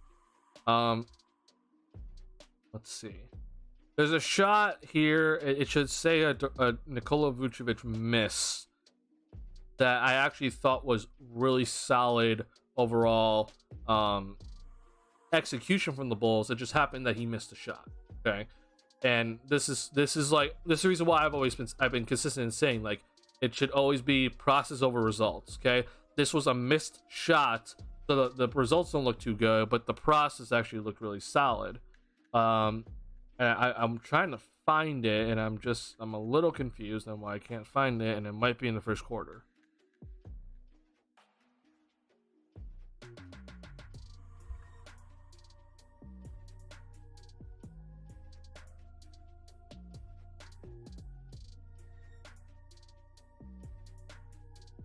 $7:47 in the first. Let's check this one out.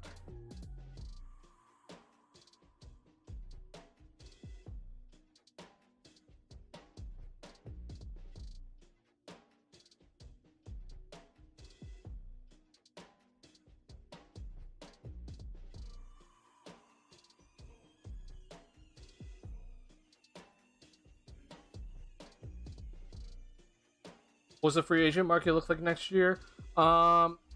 Not great. I'm willing to look at it with you though. I don't think it looks very good though. Crap. Sorry, hold on. It's before the commercial.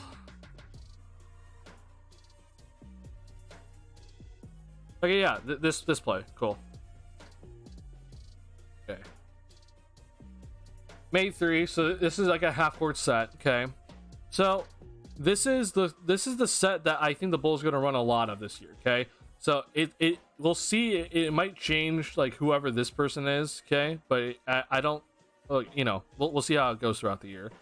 But sorry, I want to change this to white. So we're gonna get Vooch is gonna set. Hit highlighter. Sorry. Vooch can come up and set this little back screen for Patrick Williams to come down for the chin cut, right? And then you're going to see Kobe White and Nikola Vucevic go into pick and roll, okay? So, crap, sorry, I hit the start button. Oh my god, I'm so sorry. Bad streamer.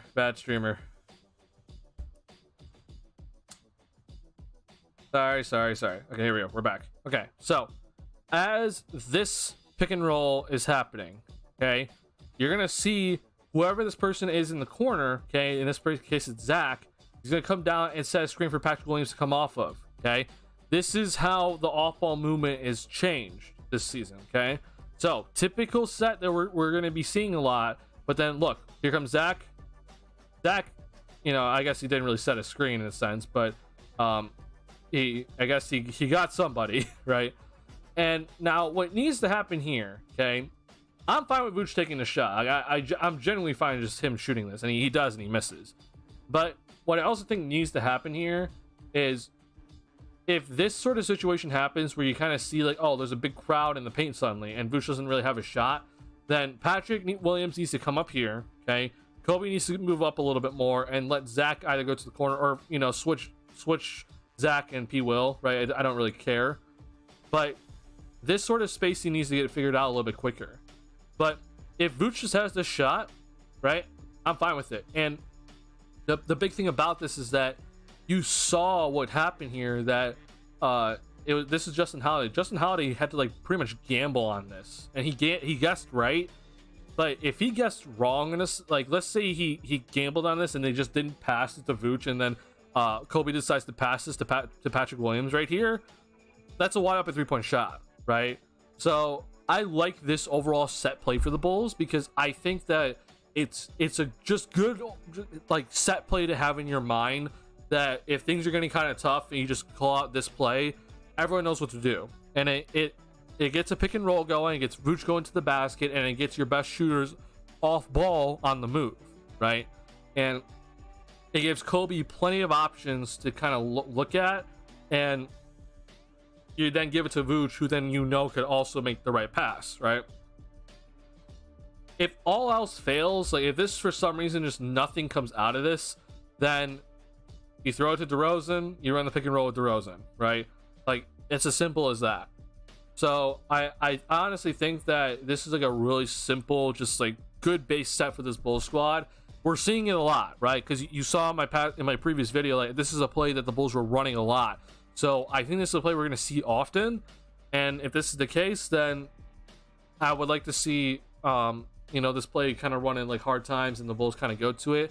And then probably my video that I'm going to be doing for this game for like a more in-depth kind of film breakdown, I want to show you guys the variations that they started doing with this play, because it's not just this play only, right? That, you know, it's only this sort of motion. They started to run a little bit more like a little bit of a different variations to this play that I think is good to have kind of in the back of your pocket to kind of catch the defense off guard, right? So be on the lookout for this sort of stuff, because I'm liking what I'm seeing in terms of this. But there are definitely still moments, unfortunately, that we saw today where the offense slowed down too much. It was kind of a little bit too reliant on the mid-range. We saw post up that just was not necessary, right? And some guys turned down some 3-point shots in that second quarter. So some work to still do on the offensive end, obviously. I didn't think it was going to be fixed in just one offseason. So they still got a lot of work to do. And so, the next preseason games is going to be very important. But still, though, I like some of these ideas that at least Billy has kind of figured out. But there still needs to be more from this team. I would trade DeMar for a bag of chips. I mean, look, I'm not trading DeMar DeRozan for a bag of chips, right? But I'm also aware that if the Bulls were to trade DeMar DeRozan, that it would not return much, okay? He's 34 years old. He's on the last year of his contract. There's no reason for a team to really give up a lot for DeMar DeRozan because he's not locked up for the future, right? He could just leave. Which I don't know why people don't really understand that. Like, your best trade asset is Zach LaVine, okay? People are complaining about the contract, and I'm here to tell you once again, the contract does not matter, okay? First off, Zach deserves the money. Secondly, the contract does not matter because literally it's the same amount of money. It takes up basically the same amount of cap space every single year. Like, the number goes up in terms of the overall dollars, but in terms of how much cap space it takes up, it's basically the same. And this is off the projection for the 2024 season that the salary cap is it's not even like going up by 10 million, which I think it will. And if the salary cap goes up by the 10 million, which I think will, then this number decreases, okay? Like 29.5 to 30.3 is basically the same, and I actually think it's going to go down actually once they get the actual projection correct. So the actual salary number, yes, he gets paid more every single year, but in terms of how much it takes up the cap, it's basically the same. It doesn't, the salary does not matter for Zach. But what I think trading DeRozan would do for this squad is that it would start moving the squad to a little bit more of a better, shot profile in a sense. And you could potentially get like an asset or something out of it, right? So I do think that it could lead to better opportunities, but if they're like dead set on keeping DeRozan, because I do think the other part of DeRozan that I don't always talk about, and I'm at fault for this, okay, is that I don't talk enough about DeRozan's off-ball impact, right, or off the court impact, I should say, with this team, because it does seem like DeRozan has had a big impact on Kobe White and has had a pretty big impact on Patrick Williams, right? And I don't know what it is with him and Dalen Terry, but it seems like they have a good relationship too. I just know with Zach that Zach's not really like that sort of guy. Like, he's not really a guy to kind of mentor another younger player. And you know what? He really shouldn't have to be that guy. Like, I understand some people think like, well, you know, he's the vet, he's getting paid the most money, he's the star of the team, like he should have that responsibility. But in the end, I just don't think that's the case. And I would make the argument that there's a lot of players who are the best player on the team that were part of winning teams that were not really mentors, right? I mean, one player in my opinion that I've always looked up to, and like I understand the type of player he is Tim Duncan. Like, Tim Duncan, he's the quietest dude ever, right? I don't really think he was really mentoring many guys, because the guys that they need that were needed to be mentored were the guard players, like the perimeter players, right? So like he didn't really have anyone to mentor, right? But they win, right? The biggest thing with Zach, I know with Zach, is that he is going to come in, he's going to work his hardest, he's going to be in the gym the most, and he is 100% going to come into the training camp health, like, you know, not out of shape, right? That's in his sort of way, like leading, like it'd be leading by example. With DeRozan, it seems like DeRozan has gotten like a really good connection with the younger players. So with DeRozan here, right, if they're going to continue with DeRozan, then you know what, keep him around for that reason. But then if you're going to keep DeRozan, like I've said in this stream, you got to move on from Vooch. You just straight up have to, because you can't have both those guys, two mid-range guys, two guys that play slower in general, and also rely on the post up to be a bulk of your offense, because it's just going to be too slow and not up to par with the rest of the league. So if their plan is to keep DeRozan moving forward, then Vooch has got to go, just straight up. And I know that they just signed him to a new contract, but it's business, right? And I don't really think that the Bulls would get much for Vucevic either, because of the reasons I've said before. He's not really like a modern day player, I guess, in a sense, because he doesn't want to play that way, even though I think he can play that way, right? Like, I think that he can take a lot of more threes and he can play more modern basketball. It seems like he wants to play in the post, back to the basket type stuff. But I don't think we get a lot for him, but he is under contract for 3 years. So something to keep in mind. Levine contracts right now compared to other players is team friendly. Bulls fans are hypocritical of Levine for bad reasons. Other players who got max contracts similar to Levine. I mean, I mostly agree with you. I just think that people can't differentiate between, like, there's all-star and then there's max, then there's like the superstar, right? All-stars get paid the max contract. Zach Levine's a 2-time all-star, max contract. And then there's the superstars get the super max, and then, you know, like, just straight up, let's just look at this, okay? Like, I think this is always like really good to look at. Contracts. Largest active contract, okay? Jaylen Brown is getting paid $57 million, and he would be in what I would consider the all-star category, not the superstar category, but, you know, that's for another debate for another day. But then, you know, Jokic is a superstar, getting paid like one. Giannis, superstar, getting paid like one, right? And then, I don't know about Cat. I would disagree with about Cat, but I think Devin Booker's a superstar, getting paid like one, right? Steph Curry, superstar. Luka Doncic, superstar, right? Like, Trae Young and Zach LaVine are getting paid the same, and I think that both of them are kind of like the same tier in a sense. I do think people would say Trae Young's better, which is fine, right? I don't disagree with that. But like Joel Embiid, right? He's getting paid more than Zach LaVine this season, right? It makes sense. So let's just go to annual average salary. I mean, like, look, there's a big difference, right? And where is Zach? He's like down here. So I don't know why Bulls fans have a big thing about it. I just think it's the old school mentality, honestly, and I think that they, you know, a lot of Bulls fans just got to get away from it, honestly. But you know, it is what it is. What did San Antonio got from us for DeMar? They got Al-Farouq Aminu, a 2025 first round pick, and Thaddeus Young. Yeah. No, that's value. It was something considering we barely have a draft pick. Okay, let me put this in clear terms for you guys. So, first off, we got DeMar DeRozan for a first round pick when we were signing him to a 3-year deal. Okay, if we were to trade DeMar DeRozan right now, he's on a 1-year contract. Okay, differences. Okay, that itself is less valuable just because he's on a 1-year contract. Okay, there's no reason for a team to give up future assets for a potential rental. Okay, so automatically, because he is on less years, he is less valuable in the trade market. Okay, he's also older, less valuable. Okay, and not only is he getting older and is on an expiring contract, he wants a new contract, right? Which also makes him less valuable. So yes, the Bulls traded away a first round pick for DeMar DeRozan.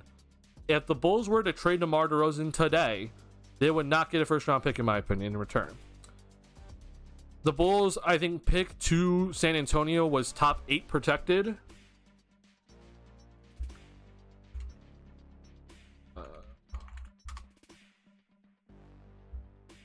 Nope, not that one.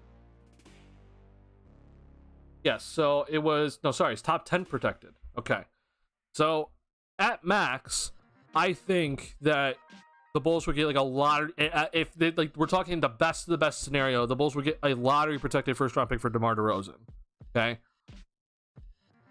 In my opinion, what is most likely going to happen if the Bulls do trade DeMar DeRozan is that they're going to get either a really crappy, like a known crappy first round pick. Okay. Like we're talking like we know it's going to be like, you know, like 20 or lower. Okay. Or it's going to be like multiple second rounders, and then because of the salary matching, and it's much harder to match salaries this season, they're gonna get like maybe like an okay young player and then a salary filler player. It's not gonna be a lot, right? So maybe, you know, some team does get desperate, and that would be the best case scenario, is that there's a team that's desperate for another guy like DeRozan that they're willing to give more, right? But I just don't see that really happening. So maybe honestly, as I'm like kind of saying this out loud, like it might honestly just be best for the Bulls just to kind of, you know, hang on to DeRozan for now, because his value is probably this low. But you know, it's important to think about that.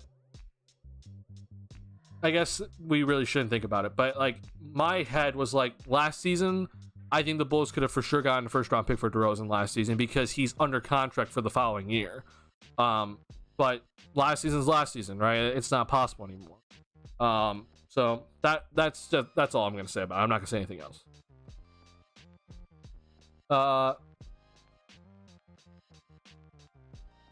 Jaylen Brown should not be getting that much. I mean, look, I don't think Jaylen Brown should be getting the Supermax, which he is, right? But he should 100% be getting a max contract. I will say that, which would be more than Zach LaVine, right? Which I think that's fair. I think Jaylen Brown is better than Zach LaVine, but it's not about that. It's more about, like, you know, the salary cap and everything. So it is what it is, right? Fun ass game, bro. I know it's just preseason. Yeah, I had a lot of fun watching this game, actually. I will say this. I do apologize if I seem like negative, but I do think that this Bulls team overall, the process was worse tonight. But fun game. It was really a fun game to watch. I think watching Zach was absolutely fun to watch. And then Julian Phillips with that poster dunk and everything. Kobe White with his ball handling looks fantastic yet again. Like there's definitely positives to take away for sure. Let's see. Watch the channel blow up. I'm calling it. I do appreciate that, Delbert. I don't know about my channel blowing up in a sense, but I do appreciate the support. I think Clippers gonna try to snag DeMar. James Harden deal doesn't work out. Maybe. I don't know. I don't really like that fit, but I guess I could potentially see it. every single Bull played with heart, effort, and pride all the way down to the bench. I'll give him credit for that for sure, but those OTs were hard to watch. Who is better to you right now, DeMar or Harden? I'm low-key going DeMar just because of his personality and influence on the young guys. Okay, so when you ask me this question, are we considering everything else, like the off-court stuff and, you know, team chemistry, or are we just talking about pure skill right now?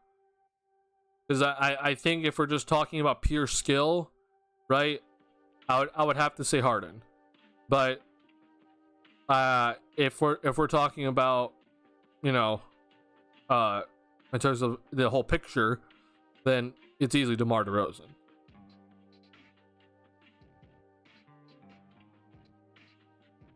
I understand that James Harden kind of had like a down year in a sense last year, but like what I can never deny this about James Harden. Okay, this dude is a ridiculously good passer for a guy that has been known as a ball hog in a sense, right? But he kind of had to take this like a little step back as a Joel. So honestly, in my opinion, it just like I think James Harden is like, I guess in just pure skill wise, I think there's an argument to be made, right?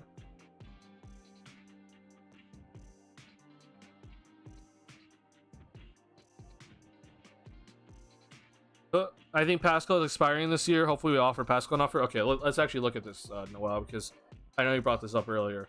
Let's go. Spot track. No, that's not what I want. What the heck? Okay, so this is that's not what I want. 2024. Okay. So that's 2025.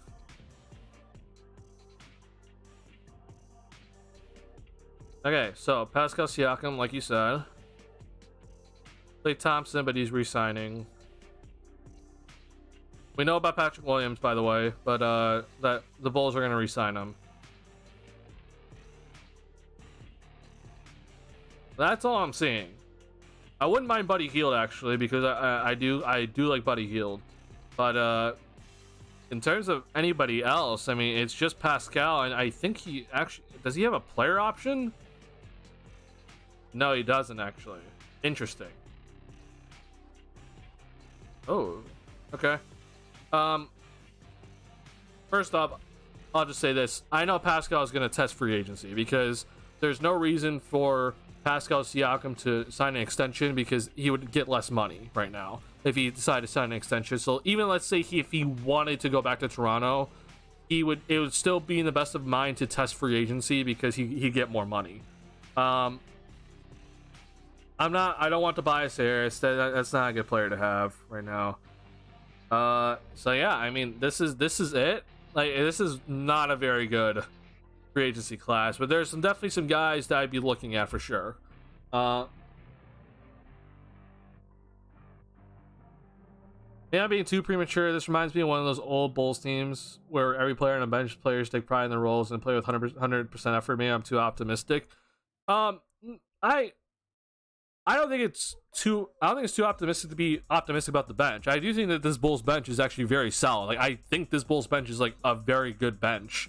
But I'm just aware that like the players that we saw at the end of the game, like Dalen Terry, Julian Phillips, the Quentin Jackson, and you know, other guys, like they're not really going to be playing for this team, you know. So it was cool to see for sure, right? I do think that it's good to see Julian Phillips and Dalen Terry playing, right?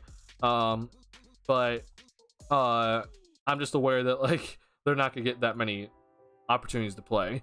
But in terms of when you talk about Javon Carter, Alex Caruso, Torrey Craig, Ayo Dosunmu, and Andre Drummond off the bench, I think that's a really good bench. Like, I won't lie, I think that is a very solid bench, and across the NBA, right? Noel, in terms of when we're looking at like an offer for the Bulls to give Pascal Siakam, So the max amount of cap space that they can throw at like right now, at least just like this is if they release the rights on DeRozan, Patrick Williams, and everybody. I don't know why these two things are still here. I truly don't know why. But this wouldn't matter. But the most amount of money that they can throw would be $19 million, right? It would not be enough to sign Pascal Siakam. If they're gonna get Pascal, it'd be through sign and trade, and it would have to, I guess, involve DeMar DeRozan going back to Toronto, which would be really weird. Or I guess not. I guess it could involve Nikola Vucevic and somehow Lonzo Ball's salary, but I don't know why Toronto would do that. So just overall, like, unless the Bulls are going to be able to get rid of Lonzo Ball's salary, they would not have, and they're also willing to move on for Patrick Williams. Okay, they would not have enough cap space to get Pascal Siakam, like, just outright, right? They would have to get rid of Lonzo Ball's salary. Not bring back Patrick Williams, and obviously not bring back DeRozan. And they would have to, if you wanted to bring back Patrick Williams. So I guess for Patrick Williams, it'd be two options, right? It's like, I think if you're Patrick Williams, you're looking at like a $20 million per season contract. So, like, I don't really know why he would do this, but if, like, the best way for the Bulls to, for, like, best case scenario for the Bulls is that you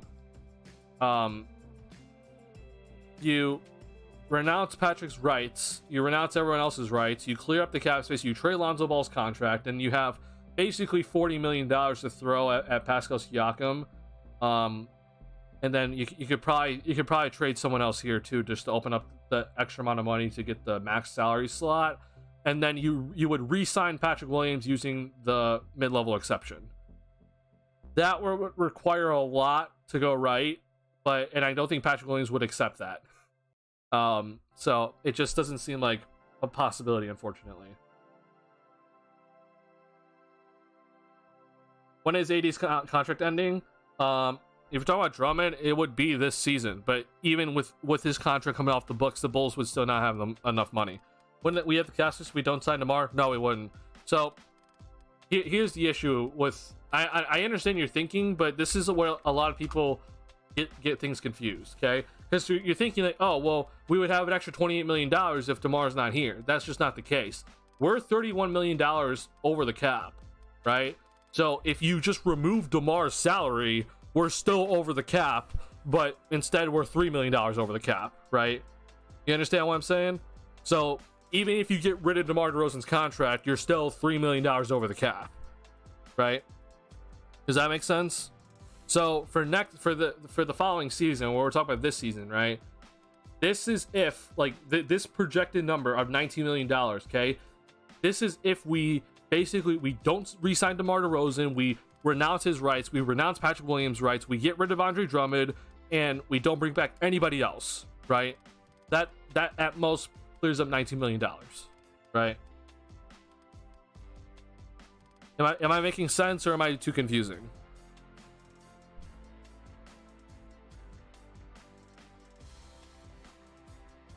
By the way, because... Oh, sorry. You meant Anthony Davis. By the way, because he said he would like to play for Chicago. Gotcha. So I'm making sense though? Okay, good.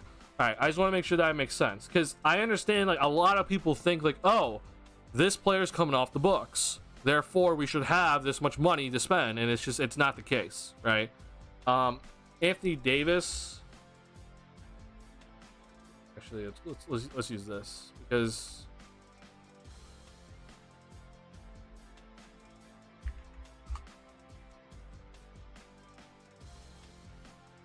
Anthony Davis not till the following year. He'll be 32 that year at that point. Not ideal. But okay, let's look at that just for giggles. So at this point, the Bulls would be off the Lonzo Ball contract, they'd be off the Alex Caruso contract, and this is assuming you did not re-sign Patrick Williams and DeMar DeRozan, okay? Because if you re-sign Patrick Williams to that $20 million, then this goes down to $31 million. But in theory, they would have the money, right, of $51 million. this is kind of the reason why I was not in favor of re-signing Vooch, because I just, it didn't make much sense to me. But like, his $21 million eats into this. And I've said before in this channel that I thought that the next little stage for the Bulls would be to move on from DeRozan and Vooch, and it would be this year, this 2024-25 season, that they would have extra money to kind of play around with and throw at some guys like a Pascal Siakam, right? And they would be able to kind of make some significant moves, right?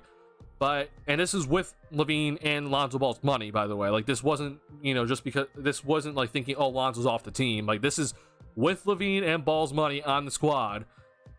They would have had like basically $70 million, assuming that Patrick Williams was not re-signed. Okay. But even if they re-signed Patrick Williams, they would have like 50 million, right? The problem is that with the Vucevic signing, it throws a big wrench in the plans, right? They now suddenly, you know, you have an extra $20 million in the books, and I don't really know what the Bulls' plan is with Vooch moving forward.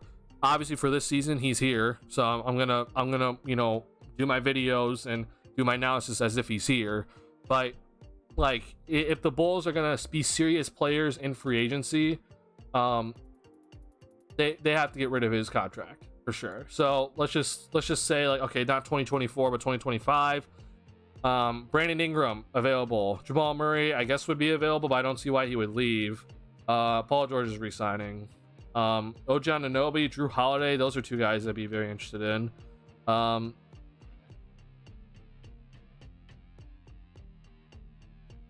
Yeah. Honestly, I don't know why. Am I blanking? Why? I thought did I read this wrong? I might have read this wrong. I do apologize if I did. Oh,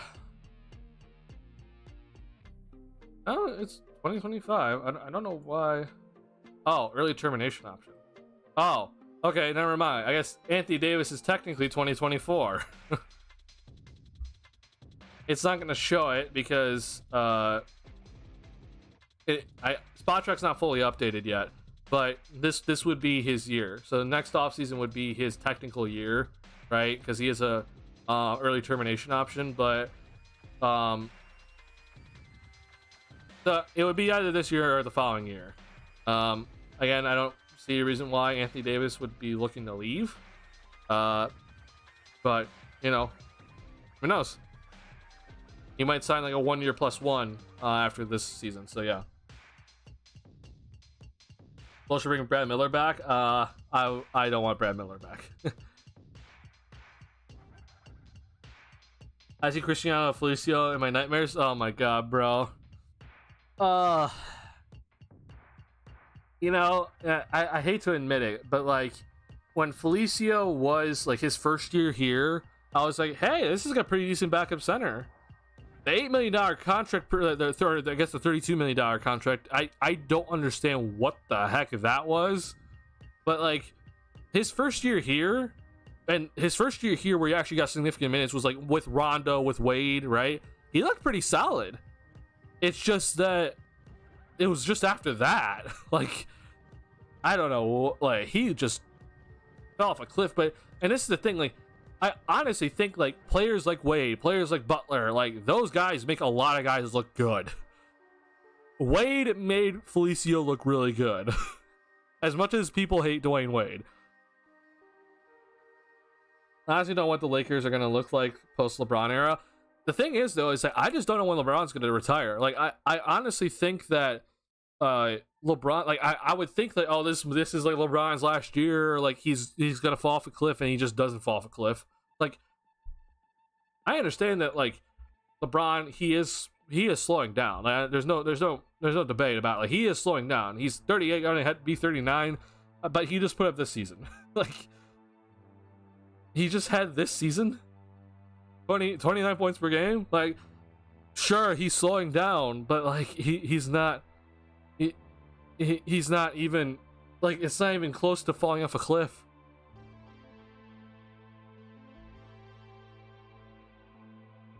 So I think honestly Anthony Davis is with the Lakers until LeBron actually decides to retire. And I just don't see when that's gonna happen. Like, I honestly think LeBron can like play until he's like 42. How long? I never remember. How long did Tim Duncan, like, how old was Tim Duncan when he stopped playing? Okay, so Tim Duncan was 39. This was his last year. And Tim Duncan put up like really good numbers in his like later 30s, right? I mean, at age 36, he's averaging 17 and 10.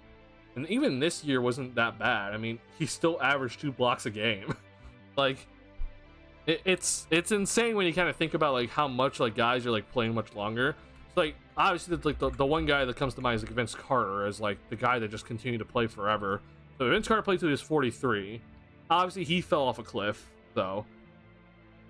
So I mean with LeBron I just don't know. And like, and this is the part that I think kind of shocks most people too, is like Steph Curry is gonna be 36 this season. This is his age 35 season. And he's putting up ridiculous numbers still. And I don't see him slowing down. Obviously, he can shoot, but he's a small guard, right? So, I don't know. I just think that with the way the NBA is played now, and with modern medicine, guys are just going to be playing for a long time, honestly. Man, who is the best player on the team to you? Zach or DeMar or even Vooch? Let me know what you think. I think Zach's the best player. I think him and DeMar are pretty close, but I have Zach as the best player, and it's like it really does come down to like efficiency and like the overall game, right? LaVine is a modern day player, and DeRozan is not, like in terms of just overall shot profile. So in my opinion, it is LaVine.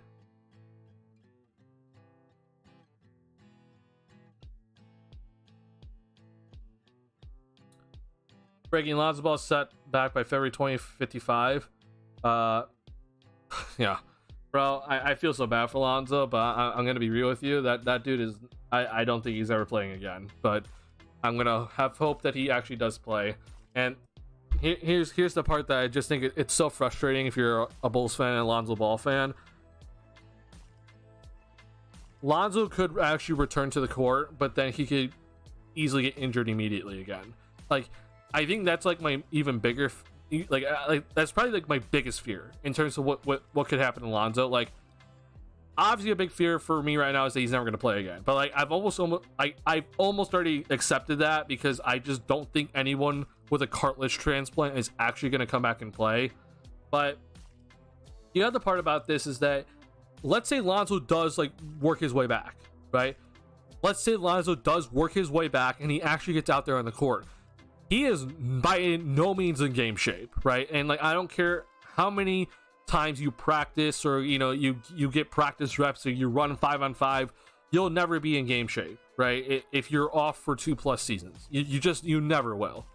I always say, like, look at what happened to, like, do you remember when Steph Curry, the first year back, it was this season, okay? This is when the bubble happened, right? And this is the first season back from the bubble. Okay, Steph Curry in his first couple of games, you could just see the shooting percentages just were not there, right? He just missing shots that he's used to hitting. I mean, he's 5 for 15. It just wasn't right. And then after a couple of games, he had the 62-point game, and then everyone shut up, right?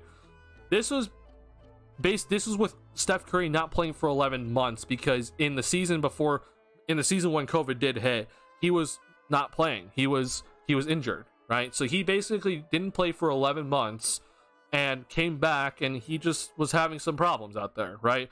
His conditioning just wasn't 100%. Lonzo Ball has not played in 2 years plus, and he's already injury prone. Like, all I can think about is that he's just going to go out there and he's going to overexert something and he's going to get injured again. And that, to me, would be the biggest fear, is that he makes this miraculous comeback and then he gets injured again.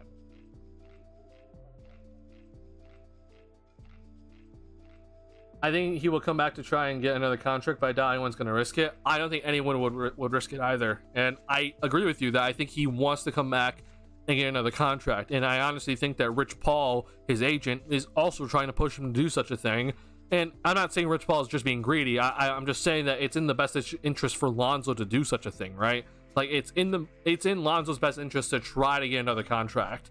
But if I'm a team, I'm not throwing anything but the minimum out at him, and throwing like a lot of non-guarantees at him, like a lot of non-guarantee clauses at him, and like, you know, like maybe even injury clauses in that contract. Like I just have no faith in him right now, unfortunately, and it's not him as a person. It's just his body just won't work, and it's sad to see. Bulls should sign LeVar Ball as head coach. No thanks. No, I don't want that.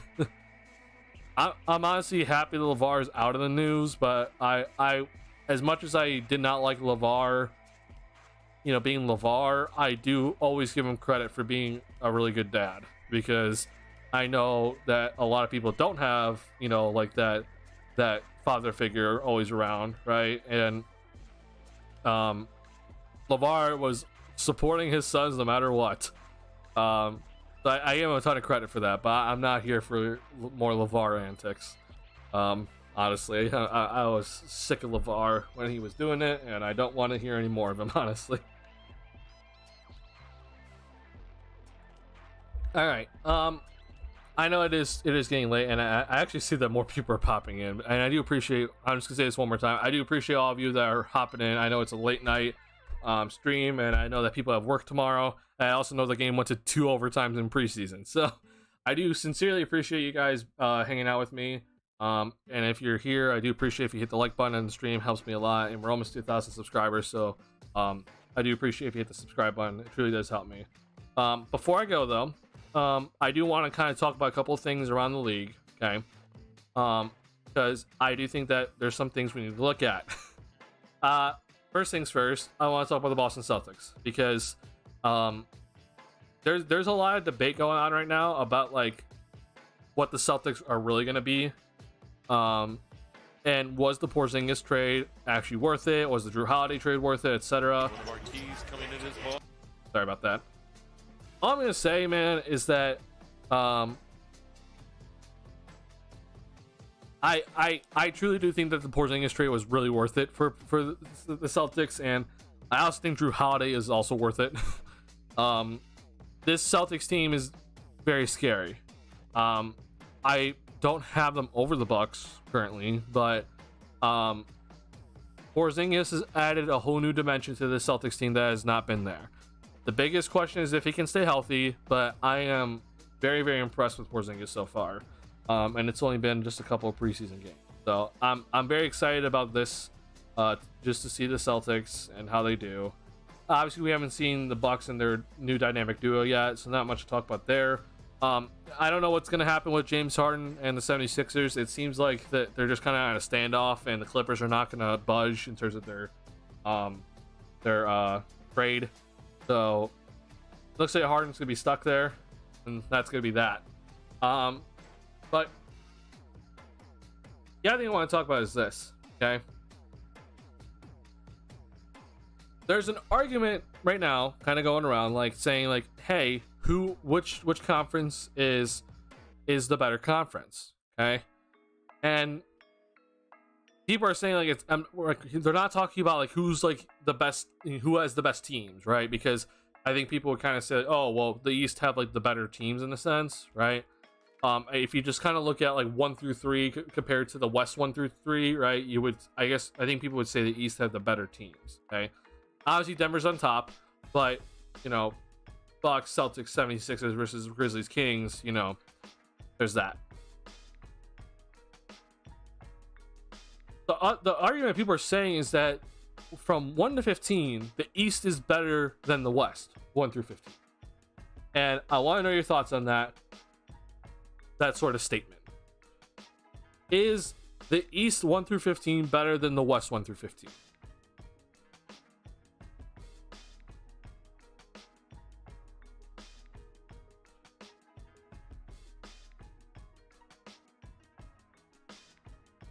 You would think Zach be smoking meth, the kind of shots he'd be taking sometimes. What shots are you specifically talking about? Because if you're talking about the 3-point shots he takes, I don't see much of an issue. Because a lot of teams or a lot of players that are his caliber and some that are worse than him take a lot of threes. Okay, Zach LaVine does not take a lot of threes for a player of his caliber. If we talk about his mid-range shots, then I would agree with you. There are some mid-range shots that are too contested that he should not be taking. But in terms of his 3-point shots that he takes, I don't have a single issue with the shots that he takes from 3.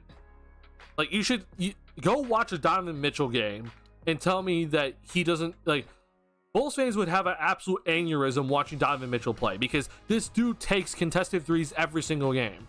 Like, and we're talking like contested threes from like 30 feet out. Like, that's normal.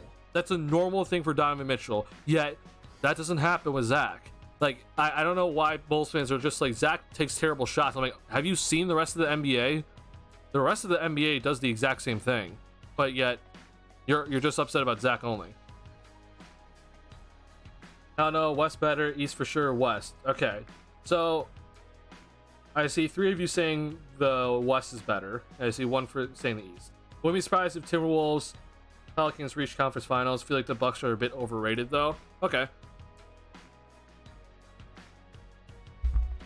So you wouldn't be surprised if Timberwolves or Pelicans reach the conference finals. I'd be surprised if the Pelicans did. If the Timberwolves did, I would not be that surprised, because I do think that Anthony Edwards is going to take that ginormous step. Pelicans, I'd be very surprised by, because even with Zion, I think, right, like, let's just say Zion is healthy, I just think their defense is just too bad.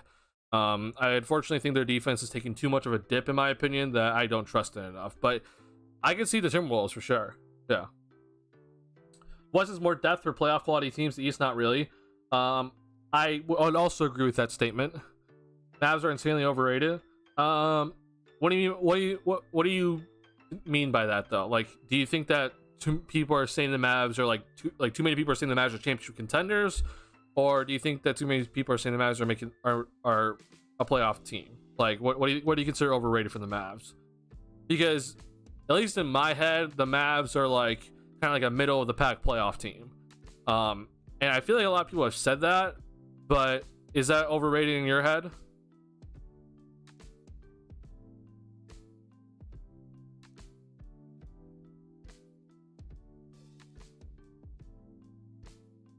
Completely reasonable. Okay. So yeah, so here's my thinking. So I do think that the West from 1 through 15 is still better than the East. Okay, and here's why. See, Mavs are going to be awful defensively. Their offense will be good, but their defense will be their downfall once again. I won't be shocked that their defense is their downfall once again, but I don't think it's fair to be like, wow, Luka and Kyrie Irving didn't get it done in the last 20 something games last season. Like, that's basically a brand new team that they put together in the last second, and I'm not shocked that it didn't work for the last 20 games. So I'm just gonna say that I'm gonna give them more time with that. Their third best player is Grant Williams, but I wouldn't be shocked if Grant Williams actually takes it like that next step. And here's the thing, like, when you have a Luka Doncic as like an MVP caliber player, I'm not like too concerned about like, oh, who's your third option. You just need to have a second option, honestly. I get what you're saying, but like, what would you have the Mavs rated at as Anon? Because I would have it just like, kind of like a middle of the pack playoff team, but like, what would you have the Mavs? So before I talk about the Mavs more, so like, here's my stuff about the Eastern Conference, okay? Because I don't know where people are kind of getting the idea like, oh, well, the West or the East is taking over the West, okay? Like, here, this top 4, oh sorry, I'm still on the white. This top 4, in my opinion, is still the top 4, okay? I think that it's these 3 teams. Well, hold on, sorry. I think it's these 2 teams. There's a bracket, and then there's these 2 teams, and there's another bracket, and then it's 5 through basically 10 is kind of like another bracket. If you want to put the Pacers in here, fine. I'm fine with that, okay? But then it's this bracket, and then there's this, okay? And even in this sort of category, okay, the Wizards are 100% getting worse, okay? I think Charlotte is also not getting any better. I know LaMelo missed a lot of time, and I don't know what's happened with the Miles Bridges situation, but I hope he gets the help that he needs. But overall, though, Charlotte has not done anything significant. Okay, Pistons are getting hit cutting him back, but so they'll go up a little bit, but they only won 17 games last season. So I don't think that they're going to get like that much better in terms of being like a 40-win team. The one team that I can really see going up here is the Magic. Okay. Either way, though, then I'm still having then the Wizards, the Hornets, and the Pistons down here. Okay. And I would argue that these teams here, okay, when you compare them to the West teams down in this same category, are worse. Okay. I think that. So we know Portland's going down. Okay. Sorry, bad arrow. We know Portland's going down. I think San Antonio could actually jump up into here. And then I think Houston is also going up because they signed Fred VanVleet. Okay. But when you look at the Utah Jazz, the Dallas Mavericks, the Oklahoma City Thunder, the Pelicans, the Timberwolves, the Lakers, the Golden State Warriors, okay? Like, at least in my opinion, like, here's like your bracket, right? Actually, that's not fair. So, like, for me, it's Denver's number one. They're just stuck in number one, okay? I think Grizzlies move down here. And then, let's see. Actually, hold on. Let me think about this for a second. So, 1, 2, 3. Actually, I'm gonna keep these. Oh yeah, I'll just do this. I have this as a bracket, and then this is like your next bracket. Okay. I think these bottom teams here, besides obviously Portland, I think these teams are gonna be better than the worst teams in the East, and I think that these teams overall are better than the other bracket that I made up at the top for the Eastern Conference. Like, I think that the Thunder, the Pelicans, the Timberwolves, the Lakers, the Warriors are just in general better than the Brooklyn Nets, the Miami Heat, the Hawks, the Raptors, and the Bulls. Like, I just think they're just in generally better. I would not be surprised if Oklahoma City does this massive leap because Chet's now healthy. Shai Gilgeous-Alexander could legit be an MVP candidate. Like, I would not be shocked if Oklahoma City is suddenly up in the top 3. Like, it just doesn't make any sense to me that people are saying, well, from top to bottom, the West is the East is better than the West. I'm just like, are you 100% sure about this statement?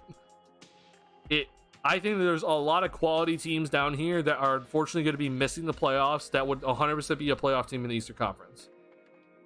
It is how it is, unfortunately. I just don't trust Kyrie, man. I don't blame you. Middle is reasonable. Or maybe 7, 8 seed. That's why I kind of have the Mavs. But like, I have the Mavs like, you know, like 5, 6, 7, 8, 9, 10. Like, fit it somewhere in there. I don't care, right? And if you have them like, you know, being your one team that kind of misses out just barely, like I wouldn't be upset at you. Here's what I will say though, like, if I do think that the Kyrie Irving, you know, like, I'm gonna hope that the whole fiasco with him off the court is over. Obviously, they had the, you know, the vaccine thing, and then, you know, he's had some other reasons why he has not played. I'm just gonna hope that that's over, because if it is over and he's playing, right, then that offense should be elite for sure. I am aware about the defensive struggles for sure, but I just would kind of throw them in like the Pelicans territory where it's like, I trust your offense 100%, but then your defense is just a struggle bus. But the Pelicans are still, you know, like a playoff caliber team, right? There's definitely some things that I'm going to be like watching this season because like the West is so interesting because I think that like there could be a lot of movement here, right? Like I said, I would not be surprised Oklahoma City jumps up to here. Golden State, I know they finished at 44 wins last season. I just won't be shocked if they go up again just because they're Golden State.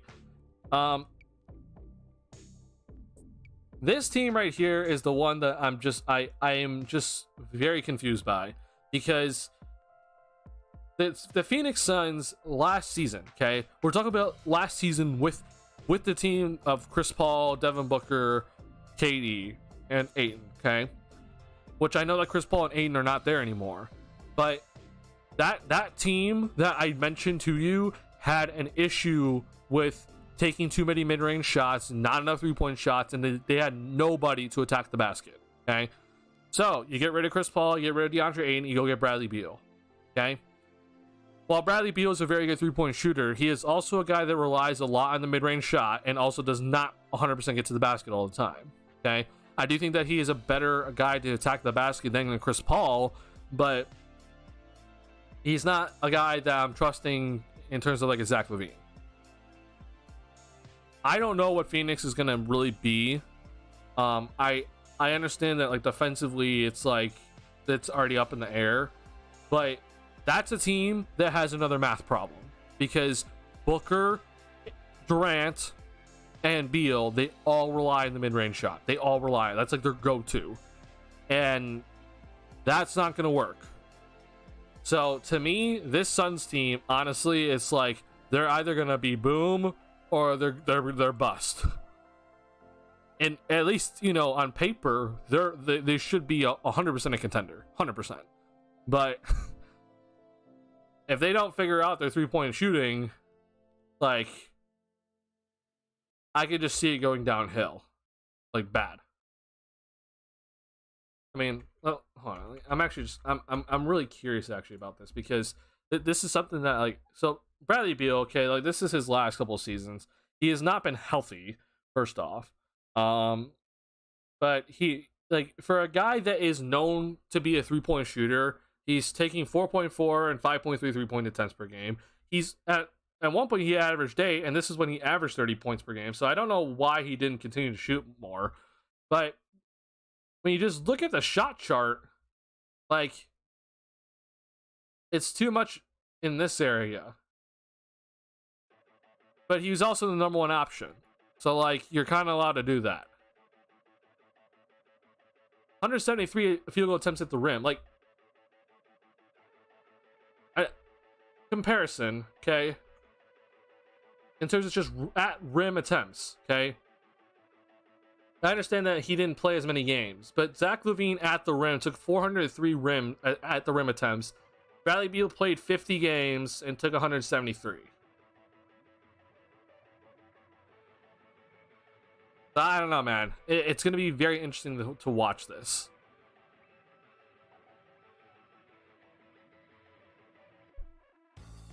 If the Mavs can surround Luke and Kyrie with 3-and-D wings, they should be okay.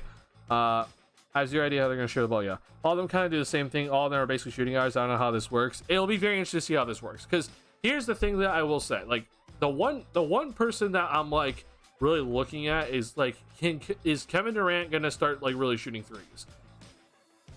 Actually, you know what? It might not even have... It might have to be Booker, man. Oh, my God. Because here's the thing about KD, okay? You know, I talk about like the mid-range, it's like it's so bad, like you shouldn't be shooting it. The thing with KD is that like KD is like the one dude that like the rules don't apply to, like 100% don't apply to, because he obviously he shoots the three at enough rate where it's like, okay, he's not just a mid-range shooter, but him shooting a mid-range shot is like basically him taking a layup in a sense. Like his layup field goal percentage is 69%. And then his, you know, mid-range shots like 56%. Like he's pretty much like a layup in the mid-range in a sense, right? Because he's just that good. But even he, I feel like has to shoot more threes. The person that it might have to come down to is Booker, because he's probably gonna be playing the point guard, and he might have to attack the basket more. And in terms of at rim attempts, 191, 283 layups. A lot of mid-range.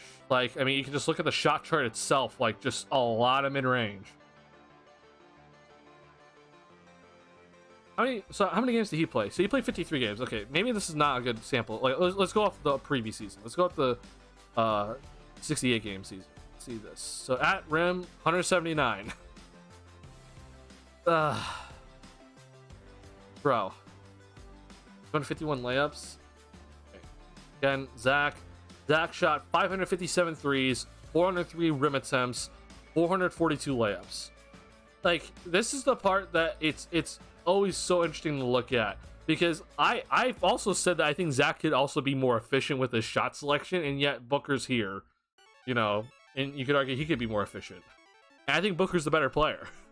So, it'll be very interesting to see. If the Suns develop a Warriors-esque offense, they could be dangerous. I agree, but then who's the point guard?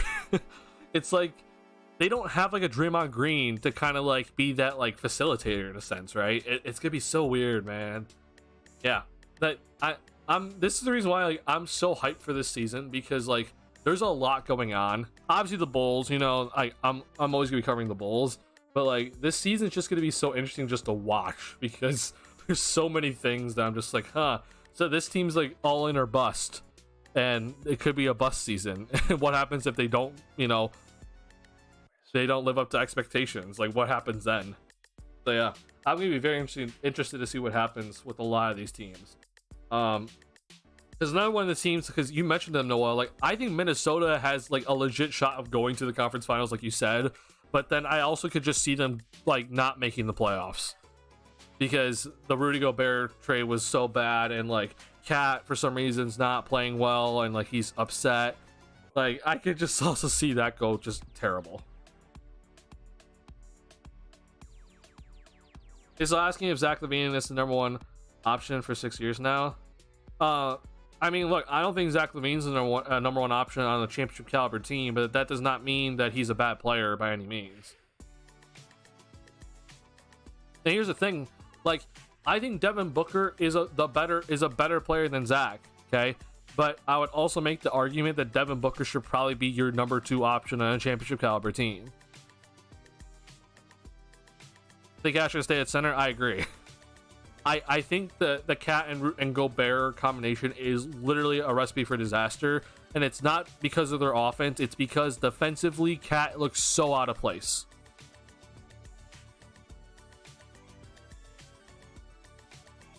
Yep, just like you said, Noel, because he's supposed to be being slow at the 4. Like, that's the whole reason why Cat can't play the 4, is because he's being put in rotations and he has to guard the perimeter. It looks awful. He can still be, but he's been here for almost 6 seasons and we've only barely made the playoffs once. But that's not Zach's fault. If you're gonna tell me that the reason why the Bulls have not made the playoffs is because Zach LaVine has not led them to the playoffs, then you're not doing things right. Like, this Bulls team has been to the playoffs once in the past 6 seasons because they were rebuilding and the entire team sucked. That's not me saying like, oh, well, then Zach's the number one option. I don't think Zach's the number one option. I think Zach's a very, like, one of the best number 2 options. Like, can you imagine Zach LaVine next to Luka Doncic? I think that would be like a combination made in heaven, because that would legit be one of the most dynamic 1-2 punches in the NBA. But that's not the case right now, right? LaVine's you can argue who's the number 1 on this team, and it might honestly still be DeRozan, but I do think LaVine's the better player. I would trade Pascal if I were the Wolves. Trade for Pascal if I were the Wolves. I doubt Toronto says no to 6 first-round picks. I completely agree with you. I completely agree with you. or even this, Noel. Like, I don't even care who it is. Like, throw those 5 first-round picks at some other superstar, at some other team for another superstar, just not named Rudy Gobert. Or I guess I should just say all-star, not superstar. Just throw it at someone else. Like, not at the guy that's gonna make one of your best players play out of position. That's the part that's like so confusing about it. It's like you decided willingly to move Cat to that 4. Now here's the other thing. I have heard that Cat wants to play the 4, but it's like, bro, you just can't play the 4.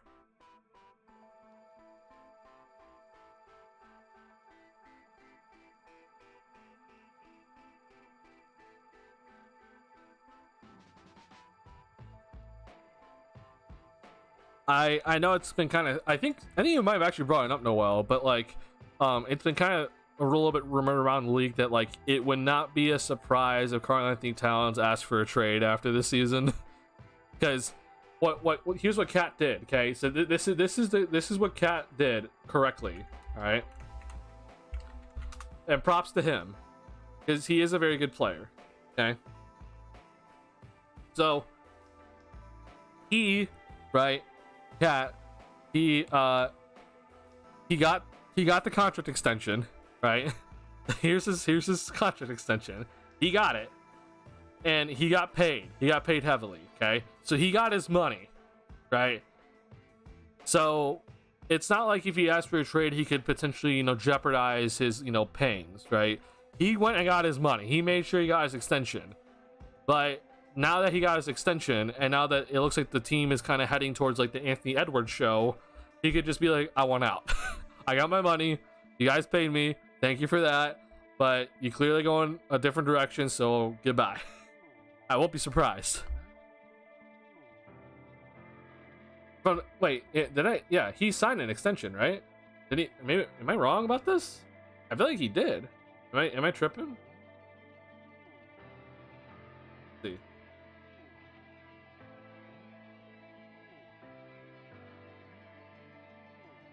Yeah, Cat got his extension.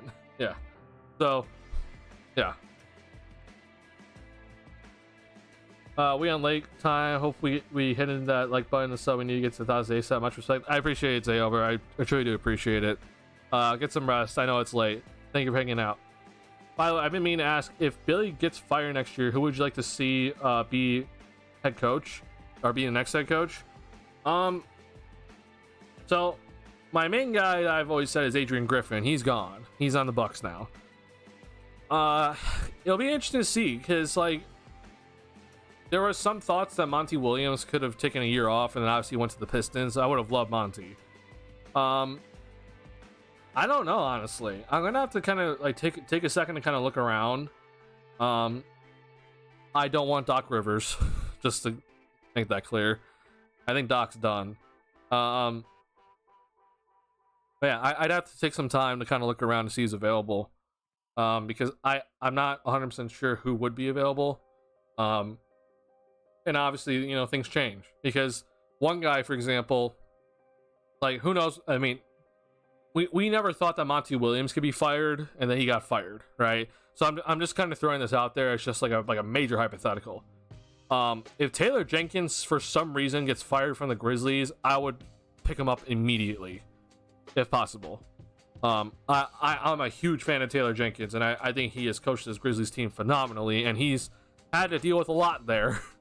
But I would pick him up immediately if possible.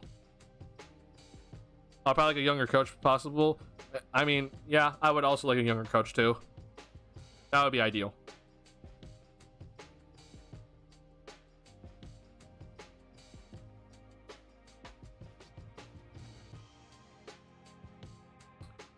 I'd have to think about like who would actually be like available though. Like I don't really know like the assistant coaches very well. I know Kenny Atkinson was like a very big fan, and I was a fan of him coming to the Bulls before Billy came here. But I think at this point it wouldn't make much sense. Obviously Frank Vogel's now with the Suns. So yeah, I don't know. I honestly don't know who it would be. Nate McMillan, is he not with the team right now? Because I know he got fired from Atlanta.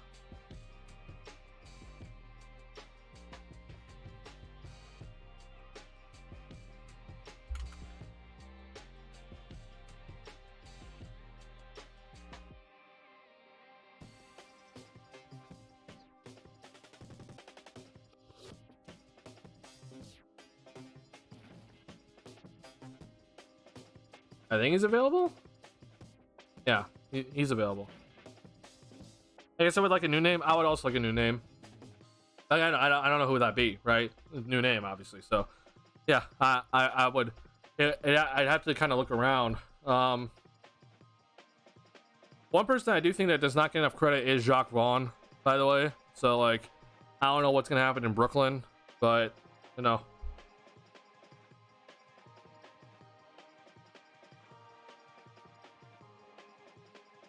But yeah, it would have to. I mean, Dwayne Casey's probably available, right? But who knows? Actually, I don't. Is Dwayne Casey? Where is he right now?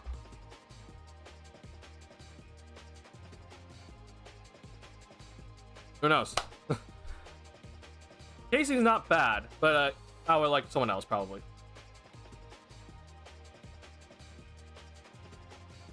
So yeah, that it'd be very tough to kind of figure out who would be the next guy. Obviously Nick Nurse is with the Pacers, or sorry, not with the Pacers. He's with the 76ers now, so that's not there. But yeah, I don't know, man. It'd be kind of tough to figure it out, but like I'm sure like it would be more clear at the end of the season than it would be now, because I think names get kind of thrown around a lot more at the end of the season. We'll be able to kind of figure it out. So yeah, but I've always said, I want to make this clear. I have always been a big fan of Adrian Griffin. He's obviously been on this Bulls staff before. I'm very happy he's finally got his coaching job. I hope he, proves everyone right that it was a good pickup. Mike Budenholzer needed to go. I've been critical of Mike Budenholzer for a while at this point. Yeah. All right. It is 12:30, so I do think this is probably a good time to call it, guys. Once again, thank you for hanging out with me. Late night. I know it's only preseason, so it's not like everything's like not everything's very serious, but I do think that it is still good to talk about how this Bulls team's kind of doing on the offensive end and everything. So I do appreciate y'all hanging out with me tonight. I know it's late night. I know it's a lot of people have work, so thank you once again for hanging out. But I do think it is a good time to go ahead and hit the end stream button. So if you guys have not, please hit the like button on the stream. Helps me out a ton. Thank you guys for all the support on my last video. It's been doing a really good job. So thank you guys for helping boost that last video. And I do plan on having a video out before Sunday's game, so be on the lookout for it. It'll probably be out Saturday. So be on the lookout for that video, going over kind of the film from this game that we just watched. Bulls do win, if you do care about the results, in a double OT preseason game.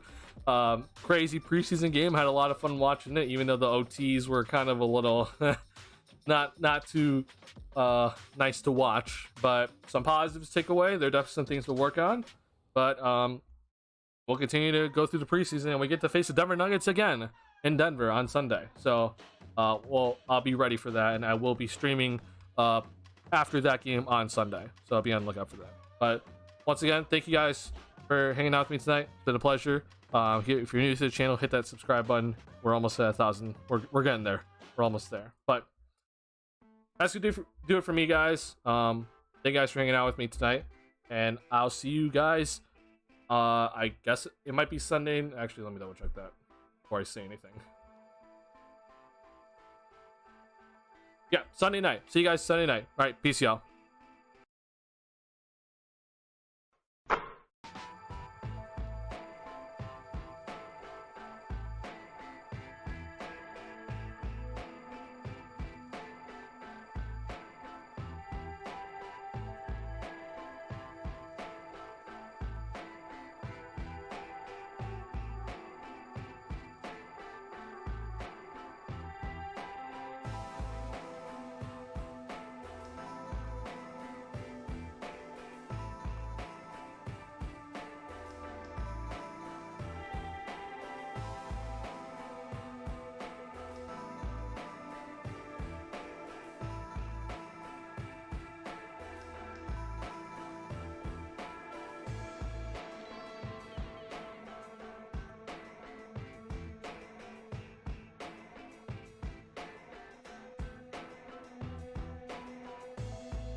you.